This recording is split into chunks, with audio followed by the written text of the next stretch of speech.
Against the gods अर्थात देवताओं के विरुद्ध। अध्याय 1291 से 1295। नमस्कार, आप कहानी में खो जाएं उससे पहले चैनल को सब्सक्राइब करें और नोटिफिकेशन ऑन करें। धन्यवाद। देवताओं के विरुद्ध C1291 ओल्ड मैन गू झू प्ले वॉल्यूम रात के 12 बजे 1:19 ट्रूविट फुल स्क्रीन। अध्याय 1291 बूढ़ा आदमी गू झू। ओह वेनिशिंग मून सेलेस्टियल पैलेस के बहुत पीछे एक स्थान पर कियाना यंगर की सुनहरी आंखें हल्की सी चमकने लगी जब उसने सफेद रंग के स्थानिक भंवर और उस दिशा को देखा जिस दिशा में गहरा युद्धपोत इशारा कर रहा था। गू झू ने कहा, ऐसा लगता है कि वे पूर्ण शुरुआत के ईश्वर क्षेत्र में प्रवेश करने के लिए तैयार हैं। कितनी भोली है, कियाना यंगर ने कहा और उसके होठों पर एक फीकी मुस्कान तैर गई। हालांकि उन्होंने वास्तव में मेरे लिए एक अच्छा स्थान चुना है। वे पहले से ही पकड़ बना रहे हैं, गू झू ने अचानक कहा। उन शब्दों के कारण कियाना यंगर स्पष्ट रूप से आश्चर्यचकित रह गई। वे गू झू ने दो शब्दों कैचिंग अप का इस्तेमाल किया था जिसका मतलब था कि न केवल वे लोग थे जो उनका पीछा कर रहे थे बल्कि ऐसे लोग भी थे जो उनसे भी तेज थे। ये स्वर्गीय वध और स्वर्गीय भेड़िया है, गू झू ने धीरे से कहा। उद्धरण चिन्ह ... उद्धरण चिन्ह। कियाना यंगर की सुनहरी भौहें थोड़ी झुक गईं। स्वर्गीय वध निश्चित रूप से उस बच्चे के लिए सुरक्षात्मक है, ये सोचना कि वह वास्तव में यहाँ तक उसका पीछा करेगी। नहीं, गू झू ने कहा, उसने संभवतः मिस की हरकतों को भांप लिया है और अनुमान लगाया है कि मिस उसके खिलाफ कार्रवाई करने वाली थी, इसीलिए वह यहाँ तक उसका पीछा करने से नहीं हिचकिचाई। मैं उन दोनों को आप पर छोड़ दूंगी, कियाना यंगर ने ठंडे स्वर में कहा। उसकी आंखें और दिव्य भावना लुप्त चंद्रमा दिव्य महल पर दृढ़ता से टिकी हुई थी। गू झू ने कुछ नहीं कहा लेकिन उसकी गति भी कम होने लगी। जब यू चे और जिया क्विंग्यू इसके करीब गए तभी उन्हें पता चला कि वे आश्चर्यचकित रह गए कि हल्का सफेद स्थानिक भंवर वास्तव में बहुत बड़ा था। वास्तव में ये लगभग एक महाद्वीप जितना बड़ा था, लेकिन भले ही यह स्पष्ट रूप से एक स्थानिक भंवर था, अजीब बात यह है कि इसमें अपने आसपास के स्थान को तोड़ने की कोई शक्ति नहीं थी। ऐसा लग रहा था कि यह महज खाली रोशनी का एक विशाल समूह है जो चुपचाप आकाश में तैर रहा है। लुप्त चंद्रमा आकाशीय महल तेजी से आगे की ओर बढ़ा और जैसे ही यह हल्के सफेद स्थानिक भंवर के संपर्क में आया, ये पूरी तरह से अपनी जगह पर गायब हो गया था। इसकी आभा भी बिना किसी निशान के गायब हो गई थी और यहाँ तक कि सबसे तीव्र आध्यात्मिक इंद्रियां भी ब्रह्मांड कुछ भी महसूस नहीं कर पाएगा। यह ऐसा था मानो लुप्त चंद्रमा दिव्य महल सचमुच इस नश्वर विमान से गायब हो गया हो। कुछ ही देर में कियाना यंगर की आकृति भी आ गई। वह पागल गति से हल्के सफेद भंवर में उड़ गई। हालांकि गू झू ने इस समय रुकना चुना। उसकी पीठ हल्के सफेद भंवर की ओर थी और वह चुपचाप काले और असीम शून्य को देख रहा था। उसकी बूढ़ी धुंधली आंखों में अनगिनत बदलावों और अनुभवों को देखने की तलछट पड़ी हुई थी और कोई भी उनमें हल्की सी लहर का भी पता नहीं लगा सका क्योंकि वह चुपचाप वहीं इंतजार कर रहा था। अंतरिक्ष की भारी शांति बहुत देर तक कायम नहीं रही क्योंकि दूर से तूफान जैसी तेज आवाज सुनाई दी। दो समान छोटी और नाजुक आकृतियां उसकी ओर दौड़ रही थीं, एक जिसके बाल खून की तरह लाल थे और दूसरा जिसका इंद्रधनुषी वस्त्र आकाश में लहरा रहा था। चमेली और कैजी। वे स्टार गॉड क्षेत्र से चंद्र देव क्षेत्र की ओर बढ़े थे और उन्होंने चंद्रमा देवता क्षेत्र से इस स्थान तक उनका पीछा किया था। 12 सितारा देवताओं में जैस्मीन की गति सबसे तेज थी और भले ही कैजी ने अपनी स्वर्गीय भेड़िया दिव्य शक्तियों को पूरी तरह से जागृत कर लिया था, जैस्मीन को पकड़ने की कोशिश व्यर्थ में एक झंडे वाले घोड़े को मारने के समान होती। तो इस पूरी यात्रा के दौरान जैस्मिन ही वह थी जो कैजी को अपने साथ खींच रही थी। उनके सामने वह स्थान था जहां पूर्ण शुरुआत का ईश्वरीय क्षेत्र स्थित था और लुप्त चंद्रमा दिव्य महल और कियाना यंगर की आभा उसकी इंद्रियों से पूरी तरह से गायब हो गई थी। इस पूर्ण गायब होने की व्याख्या करने का केवल एक ही तरीका था, वे पूर्ण शुरुआत के ईश्वर क्षेत्र में प्रवेश कर चुके थे। लेकिन इस समय जैस्मीन के साथ कैजी भी थी, इसलिए वह तेजी से रुकी, उसकी आंखें ठंडी होकर सामने की ओर देख रही थी क्योंकि उनकी गहराई में लाल रंग की लाल रोशनी प्रतिबिंबित हो रही थी।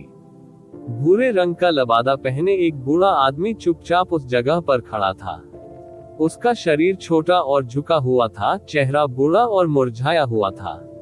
एक भूरे रंग का वस्त्र, जो बड़ा नहीं था, असाधारण रूप से भारी लग रहा था क्योंकि यह उसके शरीर पर लिपटा हुआ था।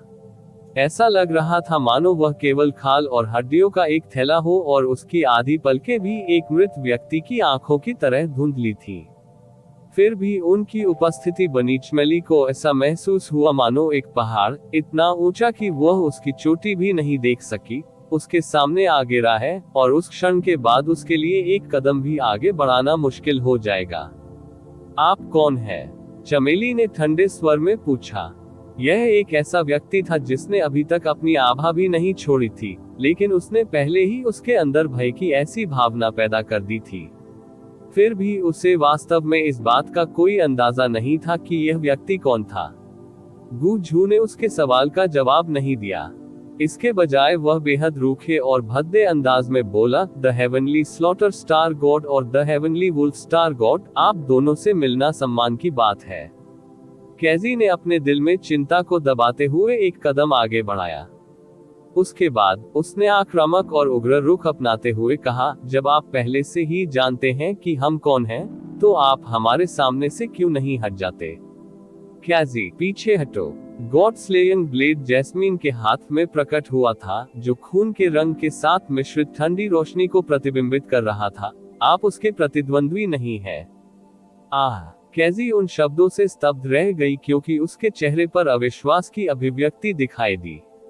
लेकिन जब उसने अपनी बड़ी बहन की अतुलनीय ठंडी और अंधेरी अभिव्यक्ति को देखा, तो वह पूरी तरह से उदास और गंभीर हो गई। नीली रोशनी की चमक के साथ स्वर्गीय भेड़िया पवित्र तलवार भी उसके हाथ में दिखाई दी। गू झू को अभी कोई कदम उठाना बाकी था। जैस्मीन और कैजी भी काफी देर तक वहीं खड़ी रहीं। उनके चारों ओर हवा अतुलनीय रूप से दमनकारी हो गई थी और यहाँ तक कि उनके आसपास के क्षेत्र में धूल का सबसे छोटा कण भी पूरी तरह से बंद हो गया था। आह, तो यह ऐसा ही है, जैस्मीन ने अचानक धीमी आवाज में घोषणा की, आप गू झू हैं। उसका नाम सुनकर गू झू की आंखों के भाव अंततः थोड़े बदल गए। हे, हेवनली स्लॉटर स्टार गॉड उसकी प्रतिष्ठा के अनुरूप है। आपका अंतर्ज्ञान इतना तीव्र है कि यह भयावह है। इसमें कोई आश्चर्य नहीं कि मिस आपसे इतनी सावधान रहती है। ऐसा लग रहा था मानो वह मुस्कुरा रहा हो, फिर भी उसके चेहरे पर जरा भी मुस्कान नहीं आई। हे, जैस्मीन ने मजाकिया आवाज में बोलने से पहले एक ठंडी खर्राटे ली। किसने सोचा होगा कि बूढ़ा आदमी गू झू, जिसने दुनिया को हिला दिया था और इस ब्रह्मांड में स्वतंत्र और निर्बाध रूप से घूम रहा था, एक आदमी जो राजा के दायरे का सामना कर सकता था, एक झुकी हुई पीठ और एक निडर दिल के साथ, वास्तव में कियाने यंग र के पक्ष में एक कुत्ता बनने के लिए नीचे गिर जाएगा। इसमें कोई आश्चर्य की बात नहीं है कि आपने दुनिया में रहते हुए भी खुद को इससे दूर छिपा रखा है। तुम्हें किसी को देखने में बहुत शर्म आती है। गू झू उन शब्दों पर जरा भी क्रोधित नहीं हुआ। उसकी मानसिक स्थिति में एक भी लहर नहीं आई। ये तथ्य कि यह बूढ़ा व्यक्ति आज तक जीवित रह सका, पूरी तरह से ब्रह्मा सम्राट ईश्वर क्षेत्र के कारण है। तो मिस का कुत्ता होने में वास्तव में क्या गलत है? चमेली, बूढ़ा आदमी गू झू। कैजी का मुंह खुला का खुला रह गया। क्या उसे कई साल पहले ही मर जाना चाहिए था? उसने अपनी याददाश्त को उत्सुकता से खोजा और जब उसने अपने से 3 पीढ़ियों पहले हेवनली वुल्फ स्टार भगवान द्वारा छोड़ी गई स्मृति के टुकड़ों को खोजा, तभी वह वास्तव में ओल्ड मैन गू झू नाम ढूंढने में सक्षम हुई। भले ही मुझे नहीं पता कि आप अब तक कैसे जीवित रह पाए हैं। जैस्मिन की आंखें ठंडी होती गईं और जैसे ही उसने हत्या का इरादा छोड़ा, उसके हाथ में गॉड स्लेइंग ब्लेड से ताजा खून की तीखी गंध आने लगी। साथ ही, अगर तुमने आज मेरे साथ हस्तक्षेप करने की हिम्मत की, तो ये राजकुमारी निश्चित रूप से तुम्हें दफनाने के लिए एक पूरी लाश के बिना छोड़ देगी। गू झू ने धीरे से अपने हाथों को अपने शरीर के सामने एक साथ जोड़ा और फिर धीमी आवाज में बोला, स्वर्गीय वत्स स्टार भगवान के ब्लेड ने पहले कभी भी पूरी लाश को पीछे नहीं छोड़ा है। इस बूढ़े को बहुत पहले ही मर जाना चाहिए था, इसलिए यदि मैं स्वर्गीय वध सितारा भगवान के गॉड स्लेइंग ब्लेड के नीचे मरने में सक्षम हूँ तो यह व्यर्थ नहीं होगा। उसके बाद उसके भूरे वस्त्र उड़ने लगे और हवा का एक पतला धागा चुपचाप उसके चारों ओर घूमने लगा। पलक झपकते ही पहले से ही दमनकारी माहौल अचानक कई गुना भारी हो गया। कैजी, मैं उसे नीचे गिराने की कोशिश करूंगा। एक बार जब आपको अवसर मिल जाए तो तुरंत पूर्ण शुरुआत के ईश्वर क्षेत्र में पहुंच जाएं। जैस्मीन ने कैजी को एक ध्वनि प्रसारण भेजा। उसने कहा था उसे नीचे गिराने की कोशिश करो, इसलिए यह बहुत स्पष्ट था कि गू झू की शांत दमनकारी ताकत का सामना करते समय जैस्मीन को ज्यादा आत्मविश्वास नहीं था। एमेन, कैजी केवल सहमत हो सकता था। कियाना ये यंग र के पास था पहले से ही पूर्ण शुरुआत के ईश्वर क्षेत्र में उनका अनुसरण किया गया था, इसलिए मूल रूप से उनके लिए अब और संकोच करने का समय नहीं था। चूंकि आपने पहले ही स्वीकार कर लिया है कि आप कियाना ये यंग र के साथ पैडलिंग करने वाले कुत्ते हैं, तो अगर यह राजकुमारी आपको ओल्ड डॉग गू झू कहती है तो आपको ज्यादा बुरा नहीं मानना चाहिए, है ना? जैस्मीन की आंखें पतली पतली दरारों में सिमट गईं, लेकिन यही वह क्षण था जब उसकी आंखों की रोशनी में सबसे गंभीर खतरा दिखाई दे रहा था और उसके मुंह का कोना एक क्रूर मुस्कान में टेढ़ा हो गया, जो ज्यादातर लोगों के दिलों में दहशत पैदा कर देगा। ये संभवतः यूचे के प्रभाव के कारण था, लेकिन उसकी जीभ शुरू की तुलना में कहीं अधिक जहरीली हो गई थी। इसके अलावा उसने ये भी सीखा था कि युद्ध में शामिल होने से पहले प्रतिद्वंद्वी को कैसे उत्तेजित और क्रोधित करना है। जैसे ही उसकी बर्फीली आवाज गिरी, गॉड स्लेइंग ब्लेड ठंडी रोशनी के साथ चमक उठा। लेकिन ठीक उसी क्षण उसकी निगाहें जोर से झटके से दूसरी ओर चली गईं। दूसरी ओर गू झू की बूढ़ी आंखें भी चमक उठी, क्योंकि वह उसी दिशा में घूम रहा था जिस दिशा में जैस्मीन का सामना करना पड़ रहा था। आह, क्या हो रहा है? कैजी ने पूछा। कोई आया है, जैस्मिन ने धीमी आवाज में कहा जब उसे लगा कि उसका दिल जोर जोर से उसके सीने में धंस रहा है। एक आभा इस समय दूर से उनकी ओर आ रही थी, लेकिन जिस दिशा में वे आए थे वह अत्यधिक गति से यात्रा कर रही थी। यह आभा अत्यंत ठंडी थी और अविश्वसनीय रूप से मजबूत भी। इसके अलावा गू झू की प्रतिक्रिया देखने पर यह भी स्पष्ट था कि इस आभा की उपस्थिति ने उसे आश्चर्यचकित कर दिया था। ये दोस्त था या दुश्मन? कौन है भाई? कैजी ने अधीरता से पूछा। उद्धरण चिन्ह ... उद्धरण चिन्ह। लेकिन जैस्मीन ने कोई जवाब नहीं दिया। इसके बजाय उसकी भौहें और अधिक मजबूती से आपस में जुड़ गईं, क्योंकि यह आभा ऐसी थी जो उसके लिए पूरी तरह से विदेशी थी। संपूर्ण ईश्वर क्षेत्र में ऐसे बहुत कम मजबूत व्यक्ति थे जो उसकी शक्ति के स्तर तक पहुंचे थे। चूंकि यह मामला था, जो लोग उससे आगे निकल गए थे उन्हें आसानी से दोनों हाथों से गिना जा सकता था। इसके अलावा इनमें से हर एक व्यक्ति के पास एक शक्तिशाली प्रतिष्ठा थी जो स्वर्ग और पृथ्वी को हिला सकती थी, और वह उनमें से हर एक को बहुत अच्छी तरह से जानती थी। उसके सामने गू झू पहले से ही एक ऐसा व्यक्ति था जो सभी पारंपरिक विचारों से परे था, एक ऐसा व्यक्ति जिसे बहुत पहले ही इस दुनिया से गायब हो जाना चाहिए था। फिर भी वह उसकी पहचान बताने के लिए अपनी अत्यंत तीव्र इंद्रियों और अंतर्ज्ञान का उपयोग करने में सक्षम थी। लेकिन जो आभा अत्यधिक गति से उनके पास आ रही थी, वह आभा जो गू झू की आभा से किसी भी तरह से कमतर नहीं थी, वह वास्तव में उसके लिए पूरी तरह से विदेशी थी। ये बिल्कुल वैसा ही था जैसे कोई व्यक्ति जो पहले कभी अस्तित्व में नहीं था अचानक हवा से प्रकट हो गया हो। आखिर यह व्यक्ति कौन था? और यह व्यक्ति इस स्थान पर क्यों आएगा? ब्रह्मा सम्राट देव क्षेत्र ने पहले से ही एक गू झू को छुपाया था जिसे बहुत पहले ही मर जाना चाहिए था। क्या ऐसा हो सकता है कि यह एक और व्यक्ति था जिसे ब्रह्मा सम्राट देव क्षेत्र ने छिपा दिया था? जैसे ही जैस्मीन तनावग्रस्त हो रही थी, खाली दुनिया अंततः गहन प्रकाश के समूह से जगमगा उठी। अगले ही पल वह गहन रोशनी और भी करीब आ गई, जैसे जैसे वह तेजी से करीब आ रही थी। ये बर्फीली नीली रोशनी में ढकी हुई एक आकृति थी और उस आकृति का पूरा शरीर पूरी तरह से उस अतुलनीय घनी बर्फीली नीली रोशनी में ढका हुआ था, इसलिए वे देख भी नहीं सकते थे उस आकृति का चेहरा या शरीर का आकार। ऐसा लग रहा था मानो वह आकृति अपने हाथ में एक पतली और लंबी तलवार लिए हुए हो, और वह तलवार भी नीली रोशनी में घिरी हुई थी, इसलिए उसका असली रूप देखना संभव नहीं था। जैसे ही बर्फीली नीली आकृति निकट आई, एक ठंडी ऊर्जा जिसने हृदय को छेद दिया और आत्मा में उब गई, उन सभी पर हमला कर दिया। ठंड गहन ऊर्जा। जैस्मीन की भौहें एक बार फिर झुक गईं। पूर्वी दिव्य क्षेत्र के भीतर ऐसा कोई भी नहीं था जो इस स्तर पर बर्फ की गहन ऊर्जा का उपयोग कर सके। ये व्यक्ति पूर्वी दिव्य क्षेत्र का कोई व्यक्ति नहीं था। नीली आकृति वहां पहुंच गई जहां वे थे, लेकिन ये रुका नहीं। वास्तव में ये धीमा भी नहीं हुआ। इसके बजाय जैसे ही वह चमका, एक बर्फीली बात की छवि उसके पीछे चली गई। उसके हाथ में तलवार सीधे गूझू की ओर चुभ रही थी। उस पल में वह शांत और शांत स्थान पूरी तरह से बर्फीले नरक में बदल गया था।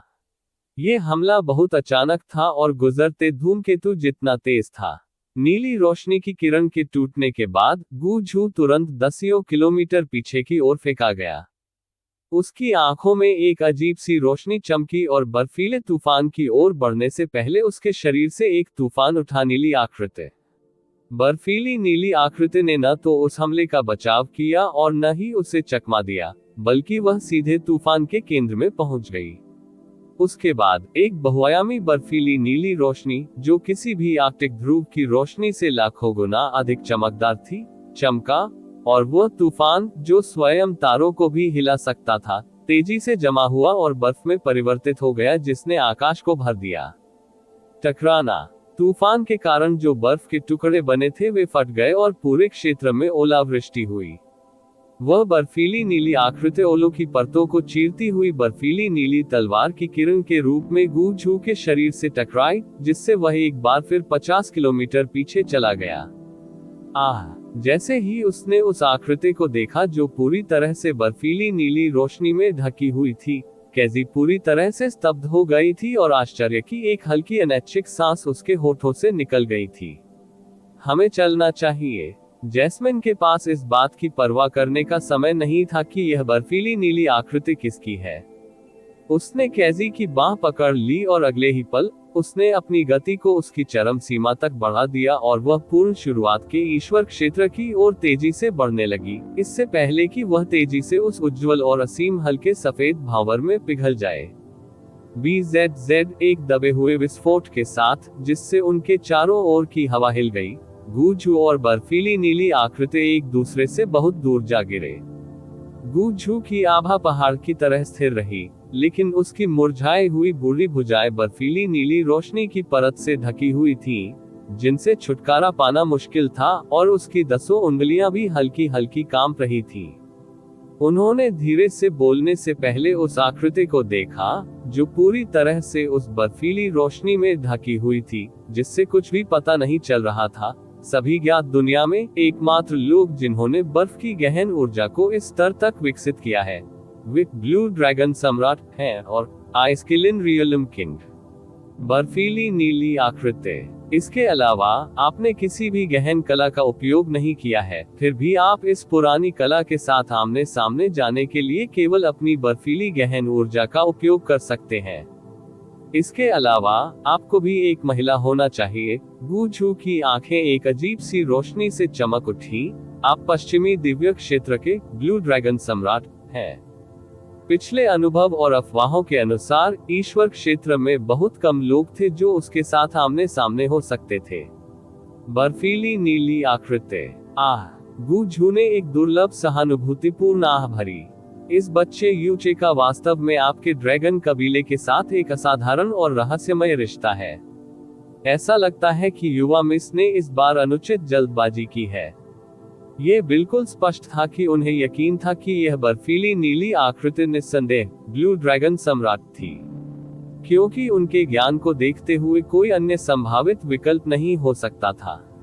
आप ऑडियो बुक्स 108 देख रहे हैं। धोखेबाजों से सावधान रहें। बर्फीली नीली आकृति बिल्कुल खामोश रही। उसके हाथ में तलवार उसकी ओर इशारा कर रही थी और नीली रोशनी चमक रही थी। प्रकाश की उस चमक के कारण एक बर्फ का पर्दा दिखाई देने लगा जो आकाश को ढक सकता था, एक आभा के रूप में जो इतनी ठंडी थी कि वह गूझू पर मजबूती से बंद किसी के दिल को काट देती थी। रिपोर्ट अध्याय टिप्पणियां अध्याय 1292 हताश जलडमरू मध्य सफेद रोशनी की एक चमक के बाद उनके सामने की दुनिया में भारी बदलाव आया था। वेनिशिंग मून सेलेस्टियल पैलेस जमीन से टकराने से पहले तीव्र गति से गिरा। बाद में जिया क्विंग्यू ने युनचे को अपने साथ खींच लिया और वे तेजी से युद्धपोत से दूर उड़ गए। पूर्ण शुरुआत का ईश्वर क्षेत्र अतुलनीय रूप से भारी और प्राचीन, इस जगह के भीतर की हवा और आभा बाहरी दुनिया से बिल्कुल अलग थी। एक नजर से वे देख सकते थे कि इस जगह का आकाश और जमीन सभी राख की धूसर छाया में डूबे हुए थे। ये जहां तक नजर जा सकती थी फैल गया और वीरानी की एक धूमिल तस्वीर पेश करने लगा, जिसे शब्दों में बयां करना मुश्किल था। युनचे को यह अत्यंत विशिष्ट अनुभूति हुई। उसे ऐसा महसूस हुआ मानो वह समय के प्रवाह के विपरीत एक सुरंग से कूद गया हो और वह अचानक अत्यंत सुदूर अतीत में समाप्त हो गया हो। ये पूर्ण शुरुआत का ईश्वरीय क्षेत्र है। युनचे ने आसपास के क्षेत्र का सर्वेक्षण करते हुए जोरदार आह भरते हुए कहा। जिस क्षेत्र में वे थे वह विशाल और शांत था, लेकिन यह एक गंभीर और भारी आभा से भी भरा हुआ था, जिससे किसी के दिल की धड़कनें अनजाने में तनावग्रस्त हो गईं, जिससे उनमें से किसी को भी थोड़ा भी आराम नहीं करने दिया गया। ये सही है, जिया क्विंग्यू ने तेजी से उत्तर दिया। उसके बाद उसने अपनी एक लहर से लुप्त चंद्रमा दिव्य महल को दूर कर दिया हाथ। ये स्पष्ट था कि इस स्थान की राख धूसर भूमि अत्यंत कठोर और टिकाऊ थी। वेनिशिंग मून सेलेस्टियल पैलेस अत्यधिक गति से गिरा था, लेकिन वास्तव में इसने केवल एक उथला गड्ढा बनाया था जो 10 फीट गहरा भी नहीं था। चलो जल्दी करो और जाओ। जिया क्विंग्यू ने एक सेकंड के लिए भी रुकने की हिम्मत नहीं की। उसने युनचे को पकड़ लिया और भागते समय बेतरतीब ढंग से एक दिशा चुनी। लुप्त चंद्रमा सेलेस्टियल पैलेस की आभा और आकार ने इसे बहुत बड़ा लक्ष्य बना दिया, इसलिए अब जब वे इस स्थान पर आ गए थे तो उन्हें तुरंत एक जगह ढूंढने की जरूरत थी जहां वे छिप सके। हम कहां जा रहे हैं? युनचे ने पूछा। जिया क्विंग्यू ने कहा, हम एक ऐसी जगह ढूंढने जा रहे हैं जहां हम छिप सके। पूर्ण शुरुआत के ईश्वरीय क्षेत्र का आरंभिक स्थान बहुत बड़ा है। अभी हम केवल यही आशा कर सकते हैं कि हमारा पीछा करने वालों को हमसे बहुत दूर किसी स्थान पर भेज दिया गया है। इससे पहले कि वे हमें दोबारा खोजें, हमें यथासंभव खुद को छुपाने की जरूरत है। बात सिर्फ इतनी थी कि जो लोग उनका पीछा कर रहे थे उनकी गिनती इस ब्रह्मांड के सबसे भयानक राक्षसों में होती थी। उनकी आध्यात्मिक समझ से छिपना अभी भी स्वर्ग तक पहुंचने जितना कठिन था, यहाँ तक कि पूर्ण शुरुआत के इस ईश्वर क्षेत्र में भी। क्या आप इससे पहले यहाँ आए हैं? युनचे ने एक और सवाल पूछा। मैंने नहीं किया। फिर आप ये क्यों जानेंगे कि निरपेक्ष शुरुआत का ईश्वरीय क्षेत्र सबसे पहले कहाँ स्थित था? और ऐसा लगता है कि आप इस जगह से काफी परिचित हैं। ये निश्चित रूप से संयोग नहीं था कि लुप्त चंद्रमा दिव्य महल सीधे पूर्ण शुरुआत के ईश्वर क्षेत्र की ओर उड़ गया था। अब ये स्पष्ट था कि जिस क्षण से उन्होंने किया न ये यंग र और उस भूरे वस्त्र वाले बुजुर्ग की खोज की थी, जिया क्विंग्यू जानबूझकर इस दिशा में उड़ गई थी। पालक पिता ने मुझे पहले भी कई अद्वितीय स्मृति टुकड़े दिए थे, जिया क्विंग्यू ने भौहें सिकोड़ते हुए कहा, जब उसने अपने सामने के क्षेत्र का सर्वेक्षण किया ताकि वह जगह ढूंढी जा सके जिसका उपयोग वे छिपने के लिए कर सके। उन स्मृति अंशों में 4 दिव्य क्षेत्रों के संबंध में बहुत सारी महत्वपूर्ण जानकारी थी। उद्धरण चिन्ह ... तो इसीलिए युनचे ने अचानक स्पष्टता के साथ कहा। साथ ही उसने अपने दिल में सहानुभूतिपूर्वक आह भरी। चंद्रमा देवता सम्राट ने बहुत समय पहले ही चंद्रमा देवता सम्राट के रूप में अपनी स्थिति को सफल करने के लिए उसके लिए तैयारी शुरू कर दी थी। ऐसा लगता है कि वह वास्तव में चाहता था कि जिया क्विंग्यू को ईश्वर सम्राट के रूप में उसकी शक्ति और स्थिति विरासत में मिले, और ये सिर्फ एक क्षणिक निर्णय नहीं था। चमकता हुआ कांच का हृदय और 9 गहरा उत्तम शरीर। ऐसा लगता है कि ईश्वर के क्षेत्र में इन चीजों का अर्थ और निहितार्थ मेरे वर्तमान ज्ञान और कल्पना से कहीं अधिक है। ये सोचना कि यह एक देव सम्राट को भी इतनी दूर तक ले जाएगा। युन चे ने अचानक कहा, लेकिन मुझे नहीं लगता कि हम उन दो लोगों की आध्यात्मिक धारणा से छिप सकते हैं। क्या मजाक। उनमें से एक अपना हाथ उठाकर किसी तारे की कक्षा को बदल सकता है, और दूसरा किसी तारे को नष्ट करने के लिए एक उंगली का उपयोग कर सकता है। ये पौराणिक श्रेणी के राक्षस, भले ही वह एक स्ट्रीम के साथ मिलकर मून स्प्लिटिंग कैस्केड का उपयोग कर सकते थे छिपने के लिए मिराज लाइटनिंग, अभी भी उसके पास उनसे छिपने का कोई रास्ता नहीं था। जिया क्विंग्यू ने समझाया, पूर्ण शुरुआत के ईश्वर क्षेत्र के भीतर की आभा अद्वितीय है। यह बाहर से आने वाले सभी जीवित प्राणियों की आध्यात्मिक इंद्रियों को बुरी तरह दबा देगा। इसके अलावा घास का हर तिनका और हर पेड़, और यहाँ तक कि इस जगह पर रेत का हर कण एक घनी और भारी आभा छोड़ेगा। अगर आप इन चीजों के बीच छुपेंगे तो ये दूसरे लोगों की इंद्रियों को भी काफी हद तक भ्रमित करने में सक्षम होगा। युन चे ने बेहोश होकर अपनी आंखें बंद कर ली और अपनी आध्यात्मिक अनुभूति जारी कर दी। इसके तुरंत बाद उनकी आंखें खुल गईं और उनमें आश्चर्य देखा जा सकता था, क्योंकि उसकी धारणा का दायरा आमतौर पर जो होता था उसके 10वें हिस्से तक ही दबा दिया गया था। इस स्थान की आभा मैली नहीं थी, बल्कि यह आश्चर्यजनक रूप से घनी और घनी थी। तो उनकी धारणा उनके भौतिक शरीर की तरह ऐसी महसूस हुई मानो उसे एक विशाल शिला द्वारा दबाया जा रहा हो। जब उन्होंने अपनी आध्यात्मिक अनुभूति को मुक्त करने का प्रयास किया, तो हीनता की अत्यंत तीव्र भावना ने सीधे उनके दिल और आत्मा पर प्रहार किया। इस भावना ने उन्हें बताया कि यह वह जगह नहीं है जहां उन्हें रहना चाहिए। पूर्ण शुरुआत की इस दुनिया के भीतर उन्होंने एक छोटा सा अस्तित्व था जिसे किसी भी क्षण पृथ्वी से मिटाया जा सकता था। लेकिन अगर ऐसा है तब भी आध्यात्मिक धारणा से बचना मुश्किल होगा। वे दो राक्षस, यू चे ने भौहें धंसी हुई कहते हुए कहा। ऐसा नहीं था कि वह निराशावादी था, ये बस उस स्थिति की क्रूर वास्तविकता थी जिसमें वे थे। भले ही उन राक्षसों की आध्यात्मिक धारणा को आमतौर पर जो था उसके 10वें हिस्से तक दबा दिया गया था, वे अभी भी राक्षस थे। तब यह उस समय भाग्य पर निर्भर है, जिया क्विंग्यू ने धीरे से कहा। उसकी निगाहें उसके सामने के क्षेत्र पर घूमती रहीं और वह खुद से बोली, अगर हम इतने भाग्यशाली हैं कि हमें एनर्जी जेड मिल जाए, तो यह आदर्श होगा। दुर्लभ खजाने पूर्ण शुरुआत के ईश्वर क्षेत्र में फैले हुए हैं। बाहरी दुनिया में लंबे समय तक वेनिशिंग मून सेलेस्टियल पैलेस को शक्ति प्रदान करने वाली ऊर्जा जेड को ढूंढना बेहद कठिन था, लेकिन इस स्थान पर इसे ढूंढना इतना कठिन नहीं था। हालांकि इसे दूर ले जाने की इच्छा होगी स्वर्ग तक पहुंचने की कोशिश करने जितना कठिन। ऐसा इसलिए था क्योंकि इस जगह का सबसे कमजोर जंगली जानवर भी ऐसी किसी चीज से दूर था जिसका वे मुकाबला कर सके। तब बहुत अधिक चिंता करने की कोई आवश्यकता नहीं है। यू चे की मानसिक स्थिति जिया क्विंग्यू जितनी भारी या गंभीर नहीं थी। यदि हम वास्तव में दूर नहीं जा सकते हैं, तो हम अभी भी भागने के लिए शून्य भ्रम पत्थर का उपयोग कर सकते हैं। यू चे के शब्दों ने जिया क्विंग्यू को बुरी तरह झकझोर दिया और उसकी खूबसूरत आंखें उसकी ओर घूम गईं। तुम्हारे पास एक शून्य भ्रम पत्थर है। शून्य भ्रम पत्थर शब्द के हर अर्थ में सबसे मूल्यवान खजाने थे। इसके अलावा यह एक स्पष्ट रूप से सीमित संसाधन था। यदि आपने इसे एक बार उपयोग किया, तो ये हमेशा के लिए चला गया। यहाँ तक कि चंद्रमा देव क्षेत्र जैसे अस्तित्व में भी केवल 3 पत्थर थे। हाँ, युन चे ने अपना सिर हिलाया। ये केवल इतना है कि हम ये तय नहीं कर पा रहे हैं कि अगर हम इस वस्तु का उपयोग करेंगे तो हमें कहाँ ले जाया जाएगा। इसलिए जब तक ये हमारा अंतिम उपाय न हो, मैं वास्तव में इसका उपयोग नहीं करना चाहता।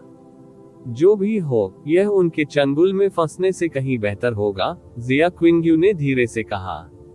उसके दिल पर जो भारीपन छाया हुआ था, वह इन 3 शब्दों शून्य भ्रम पत्थर से काफी हल्का हो गया था। वे ठीक से नहीं जानते थे कि कियाने यंग र और वह भूरे कपड़े वाला बुजुर्ग उनका पीछा क्यों कर रहे थे, लेकिन उनके लिए अपने लक्ष्य को न जानने के कारण यह और अधिक भयावह हो गया था। आपके चंद्रमा देव क्षेत्र में शून्य भ्रम पत्थर भी होने चाहिए, है ना? आप अपने पालक पिता के लिए बहुत महत्वपूर्ण हैं, लेकिन उन्होंने आपके जीवन की रक्षा के लिए उनमें से एक भी आपको नहीं दिया। जैसे ही युन चे ने ये प्रश्न पूछा, उसकी चेतना स्काई पॉइजन पल में डूब गई। मैंने पहले कभी मून गॉड क्षेत्र नहीं छोड़ा है, इसलिए मुझे इसकी आवश्यकता नहीं थी। ये पहली बार था कि उसने मून गॉड दायरे को छोड़ा था। उद्धरण चिन्ह डॉट डॉट डॉट उद्धरण चिन्ह ऊर्जा Z।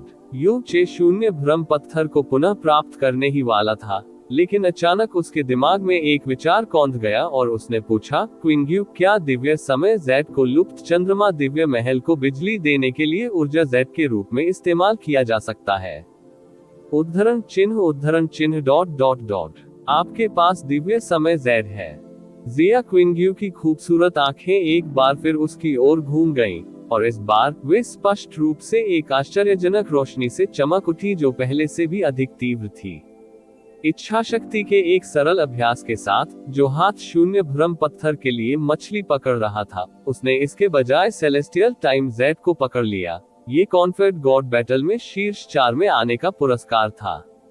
मैंने पैलेस मास्टर बिंगयुन को ये कहते हुए सुना कि इसका उपयोग ऊर्जा संसाधन के रूप में किया जा सकता है। उद्धरण चिन्ह डॉट डॉट डॉट उद्धरण चिन्ह। जिया क्विंग्यू ने काफी देर तक यू चे को लगातार देखा। यह एक प्रकार की असहाय और चकित दृष्टि थी, जिससे पता चलता था कि उसे इस बात से नफरत थी कि वह उसे यहीं और अभी मौके पर नहीं मार सकती थी। आपने इसे पहले क्यों नहीं निकाला? मैंने अभी तक इसके बारे में नहीं सोचा था, युन चे ने पलके झपकाते हुए कहा। उसके चेहरे पर एक मासूम भाव झलक रहा था। कॉन्फ्रंट गॉड बैटल समाप्त होने के बाद उसका मन पूरी तरह से स्टार गॉड दायरे और जैस्मीन में व्यस्त हो गया था, इसलिए कि सेलेस्टियल टाइम Z को प्राप्त करने के बाद उसने इसे आसानी से अपने पास रख लिया था और उसके बाद उसने इस पर एक नजर भी नहीं डाली। यू चे स्पष्ट रूप से देख सकता था कि जिया क्विंग्यू की छाती तेजी से हिल रही थी, लेकिन उसे नहीं पता था कि ऐसा इसलिए था क्योंकि वह उस पर गुस्सा थी या वह राहत की लंबी सांस ले रही थी। बात सिर्फ इतनी थी कि उड़ते समय उसका रुख क्षैतिज था और उसकी रेशमी छाती बहुत अधिक भरी हुई और रसीली थी, इसलिए बस एक हल्की और सरल हरकत ही किसी भी आदमी के सिर में खून को तेजी से बहने के लिए पर्याप्त थी। युन चे ने चुपचाप लार का एक कौर निगल लिया। सेलेस्टियल टाइम Z अस्तित्व में सबसे अच्छी ऊर्जा Z में से एक है, इसे प्राप्त करना बेहद कठिन है, जिया क्विंग्यू ने समझाया। दिव्य समय Z का एक टुकड़ा एक साधारण गहन युद्धपोत को 100 वर्षों तक उड़ान भरने की अनुमति दे सकता है। भले ही ये लुप्त चंद्रमा दिव्य महल हो, दिव्य समय Z का एक टुकड़ा इसे पूरे 1 महीने तक अपनी अधिकतम गति से उड़ने की अनुमति देगा। है सच में? युन चे उन शब्दों से चौंक गया। सेलेस्टियल टाइम Z आखिरकार प्रोफाउंड गॉड कन्वेंशन के भव्य पुरस्कारों में से एक था, इसलिए यह निश्चित रूप से कोई सामान्य चीज नहीं थी। क्या आप अब भी इसे मुझे नहीं सौंपेंगे? जिया क्विंग्यू का बर्फीला हाथ आगे बढ़ा, उसकी Z विशेषताओं पर एक असहाय नजर फैल गई। यदि यू चे ने इससे पहले दिव्य समय Z को आसानी से निकाल लिया होता, तो उन्हें निरपेक्ष शुरुआत के ईश्वर क्षेत्र में अपना मौका लेने की आवश्यकता नहीं होती। इससे कोई फर्क नहीं पड़ता कि कियाने यंगर और वह भूरे वस्त्रधारी बुजुर्ग कितने ताकतवर थे, फिर भी उनके लिए पूरे 1 महीने तक पूरी गति से उनका पीछा करना असंभव होगा। यह इतना कठिन मामला होगा कि इसके कारण उनकी जान भी जा सकती है थकावट के लिए। दिव्य समय Z बहुत बड़ा नहीं था और यहाँ तक कि उससे चमकने वाली गहरी रोशनी भी बहुत मजबूत नहीं थी। वह केवल चंद्रमा और तारों की पतली और शुद्ध रोशनी से ढका हुआ था। यू चे के लिए पहले ये कल्पना करना कठिन था कि Z के इस टुकड़े में वास्तव में इतनी भयानक शक्ति हो सकती है। इस बार जो प्रोफाउंड गॉड कन्वेंशन हुआ वह बेहद अनोखा था, इसलिए अंत में दिए गए भव्य पुरस्कार भी पहले से कहीं बेहतर थे। सेलेस्टियल टाइम Z के ये 4 टुकड़े 4 कन्फर्ड गॉड चिल्ड्रेन को दिए गए थे, जिन्होंने अनंत स्वर्ग दिव्य क्षेत्र में प्रवेश करने पर उनकी खेती में सहायता के लिए प्रतियोगिता के शीर्ष 4 में जगह बनाई थी, ताकि उन्हें पूर्वी के विशाल दिग्गज बनने की अनुमति मिल सके। दैवीय क्षेत्र बहुत तेज गति से। दिव्य समय Z के ये 4 टुकड़े 4 महान राजा क्षेत्रों में से प्रत्येक से आए थे। अन्य 3 राजा क्षेत्रों को एक टुकड़ा सौंपने के लिए शाश्वत स्वर्ग भगवान सम्राट ने काफी प्रयास किए थे। अगर उसे पता चले कि युन चे वास्तव में इसे एक गहन युद्धपोत के ईंधन के रूप में उपयोग करने जा रहा था, तो यह आश्चर्य की बात नहीं होगी अगर वह गुस्से और हताशा से खून की उल्टी कर दे। जिया क्विंग्यू ने दोनों हाथों में दिव्य समय जेड पकड़ रखा था। उसके एक साधारण विचार के बाद दिव्य समय जेड उसके हाथ से गायब हो गया और लुप्त चंद्रमा दिव्य महल में डाल दिया गया। जैसे जब तक हम उनके किसी भी हमले की चपेट में नहीं आते, हमें बहुत बड़े खतरे में नहीं होना चाहिए। जिया क्विंग्यू ने यूचे का हाथ कसकर पकड़ लिया। चलो चले। सच में, ये बहुत अफसोस की बात है कि आप अब और नहीं जा सकेंगे। जैसे ही जिया क्विंग्यू लुप्त चंद्रमा सेलेस्टियल पैलेस को बुलाने वाला था, एक महिला की ठंडी और काटने वाली आवाज अचानक उनके कानों में गूंजी। इस आवाज की आवाज ने आत्मा को पौराणिक आकाशीय संगीत के एक स्वर की तरह हिला दिया, लेकिन भयानक भीतर मौजूद दमनकारी शक्ति के कारण जिया क्विंग्यू और यूनचे तुरंत खाई में गिर पड़े। ऐसा महसूस हुआ जैसे कोई टाइटैनिक पर्वत उनके शरीर पर भारी पड़ रहा हो, क्योंकि वे आकाश से भयंकर रूप से गिरे और निरपेक्ष शुरुआत के दायरे की राखग्रे जमीन पर बेखौफ गिर पड़े। लेकिन वह टाइटैनिक पर्वत अभी भी गायब नहीं हुआ, क्योंकि वह उनके शरीर पर दबाव डालता था, जिससे वे जमीन से ऊपर उठने में असमर्थ हो जाते थे। वास्तव में वे अपनी वर्तमान स्थिति में एक पिनकी भी नहीं उठा सकते थे। उनकी गहन ऊर्जा पूरी तरह से बंद हो गई थी और वे उसका एक धागा भी हिलाने में सक्षम नहीं थे। यह एक ऐसा दमन था जिसका विरोध करने में वे पूरी तरह असमर्थ थे।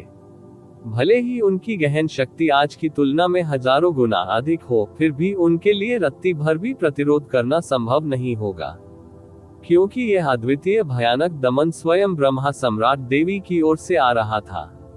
छी, यूचे का दिल बुरी तरह डूब गया। उसे कियाने यंग के आगमन का संकेत भी नहीं मिल पाया था। दूसरे पक्ष की भयानक ताकत के कारण भले ही उसकी आध्यात्मिक भावना को दबाया न गया हो, फिर भी वह निश्चित रूप से इसका पता लगाने में असमर्थ होगा। ये भी संभव था कि कियाने यंगेर लंबे समय से उनके साथ थी और वह मजाक में उनकी बातचीत सुन रही थी। लेकिन अब जबकि उनके शरीर पूरी तरह से दबा दिए गए थे और वे एक भी मांसपेशी को हिला नहीं पा रहे थे, यहाँ तक कि भागने के लिए वॉर्ड इल्यूजन स्टोन का उपयोग करना भी एक व्यर्थ आशा बन गई थी। गायब चंद्रमा का उपयोग करने की उम्मीद करना तो दूर की बात थी। आकाशीय महल। एक सुनहरी आकृति धीरे धीरे आसमान से उतरकर उन दोनों के सामने जमीन पर आ गई। जहां तक कियाने यंगर का सवाल है, यूचे ने उसे दूर से देखा था जब वह कॉन्फेड गॉड स्टेज पर खड़ा था, लेकिन अभी वो उसके ठीक सामने थी। उस समय उससे केवल कुछ ही कदम की दूरी पर थी। उसके सुनहरे बालों का आधा हिस्सा उसके सुगंधित कंधों पर लिपटा हुआ था, जबकि दूसरा आधा सीधे उसके निचले हिस्से तक गिर रहा था। उस सुनहरे बालों का हर एक कतरा बहती हुई चमक से चमक रहा था, जो शुद्ध सोने से भी अधिक शानदार और मनोरम था।